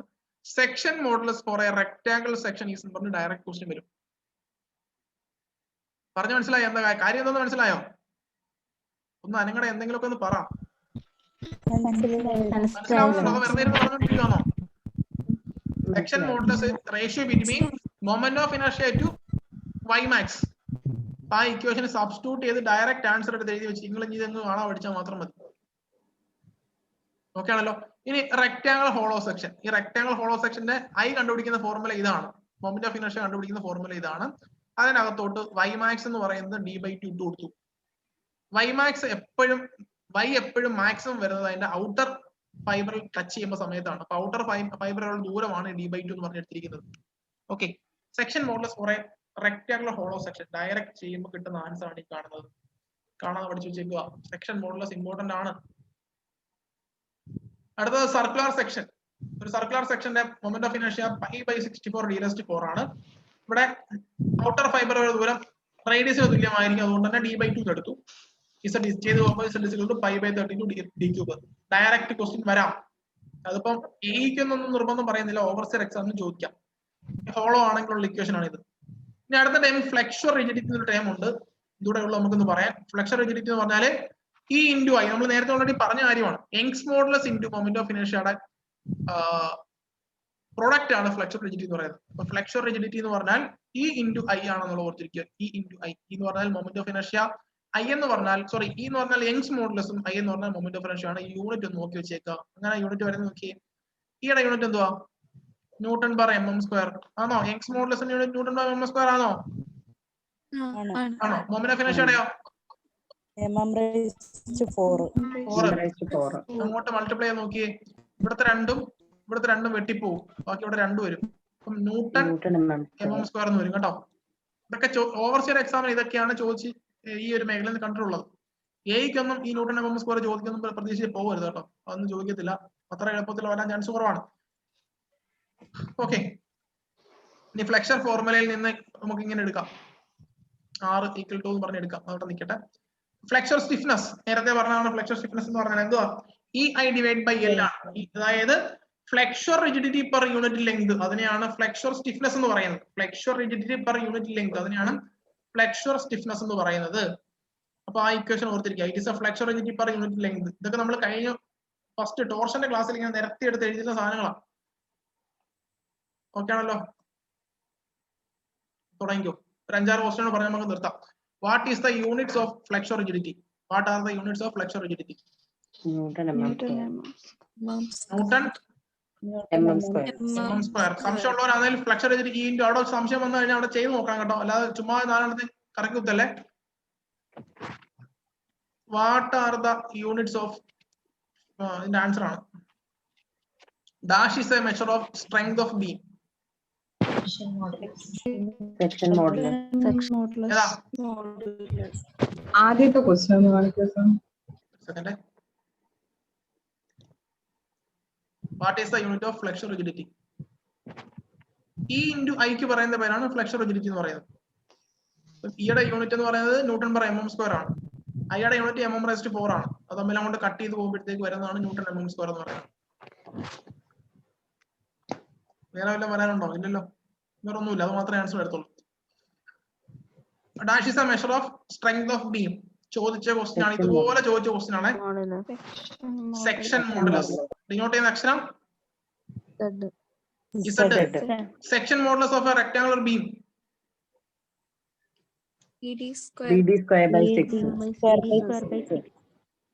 പഠിച്ചോ അന്നേരത്തേക്ക്? ഓക്കെ, നല്ല കാര്യം. BD²/6 അങ്ങനെ പഠിച്ചു വെക്കണം കേട്ടോ. A beam is said to be in pure bending if the section is. ഞാൻ മുമ്പേ കണ്ടെന്ന് പറഞ്ഞ ക്വസ്റ്റ്യൻ ഇതാണ്.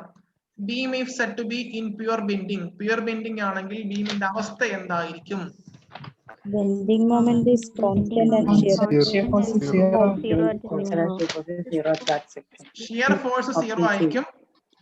Bending moment constant ആയിരിക്കും. കറക്റ്റ് ആയിട്ട് ഓർത്തോണേ. Pure bending ഓർത്താ മതി. ഷിയർ ഫോഴ്സ് ഇല്ല അവിടെ. പകരം ബെൻഡിങ് മൊമെന്റ് സ്ട്രെയിറ്റ് ലൈനിൽ പോകുന്ന സംഭവം. ഓക്കെ, എങ്കിൽ അടുത്ത നാലാമത്തെ ക്വസ്റ്റ്യൻ, അഞ്ചാമത്തെ question. What is the expression of bending equation? M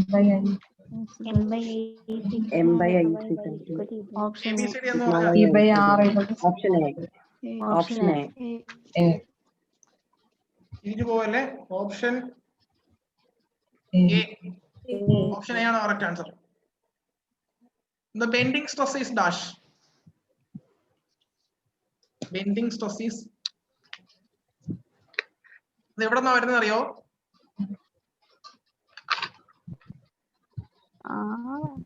ഇതാണ്, ഈ സിഗ്മയാണ് ബെൻഡിങ് സ്ട്രെസ് എന്ന് പറയുന്നത്. കണ്ടോ, ഈ സിഗ്മയാണ് ബെൻഡിങ് സ്ട്രെസ് എന്ന് പറയുന്നത്. ഇതൊന്ന് വായിച്ചു നോക്കിയേ. Bending stress is directly proportional to distance of layer from the neutral axis. Inversely proportional to distance of layer from neutral axis. Directly proportional to neutral layer. Does not depend on the distance of layer Directly from proportional to distance. Proportional to the distance. Directly proportional to distance. ABCD. Directly proportional to the distance. A. A. Directly proportional to the distance of Distance Distance from of layer. layer from from the neutral neutral axis. layer. Option A ആണ് correct answer. If depth of a beam is doubled, then change in its section modulus. ഒരു ബീമിന്റെ depth double ചെയ്തു, അങ്ങനെയാണെങ്കിൽ section മോഡുലസിൽ ഉണ്ടാകുന്ന മാറ്റം എന്തായിരിക്കും? Answer option D ആണ്. അതെങ്ങനെയാ വന്നതെന്ന് നോക്കിയത് ഇവിടെ ചെയ്തിട്ടുണ്ട്. ഐ ബൈ വൈ ആണ് സെക്ഷൻ മോഡുലസിന്റെ ഇക്വേഷൻ. റെക്ടാങ്കിൾ ആയതുകൊണ്ട് ഐ എന്ന് പറഞ്ഞാൽ ബി ഡി ക്യൂ ബൈ 12 ആണ്, വൈ എന്ന് പറഞ്ഞാൽ ഡി ബൈ 2 ആണ്. ചെയ്യുമ്പോഴത്തേക്ക് ബി ഡി സ്ക്വയർ ബൈ 6 അല്ലെ ഇവിടെ നിങ്ങൾ തുടങ്ങിയാലും മതി. ഓക്കെ ആണല്ലോ. ഇനി ആ ഡി കടന്നിടത്തെല്ലാം നമ്മൾ എന്ത് ചെയ്യണം അറിയോ? ഡബിൾ ചെയ്ത് കൊടുക്കണം. 2D. ചെയ്ത് വരുമ്പോ അവസാന ആൻസർ എത്രയാ? 4 times 4 AD square by ഇത് ചെയ്ത് 6. നോക്കിയേക്കണേ. ഞാൻ ആണിത് അയച്ചുതരാം, നിങ്ങൾക്ക് കാണാൻ പോലും സംഭവം. Will increase by 4 times. 4 ഇരട്ടി മാറ്റം വ്യത്യാസം ഉണ്ടാവും. വന്നത് എങ്ങനെയാണെന്ന് വെച്ചാൽ ഇവിടെ ചെയ്തിട്ടുണ്ട്, സോൾവ് ചെയ്താൽ മതി. ഇത്രയേ ഉള്ളൂ. അപ്പൊ ഇന്നത്തെ ക്ലാസ് നമുക്ക് തൽക്കാലം ഇവിടെ നിർത്താം.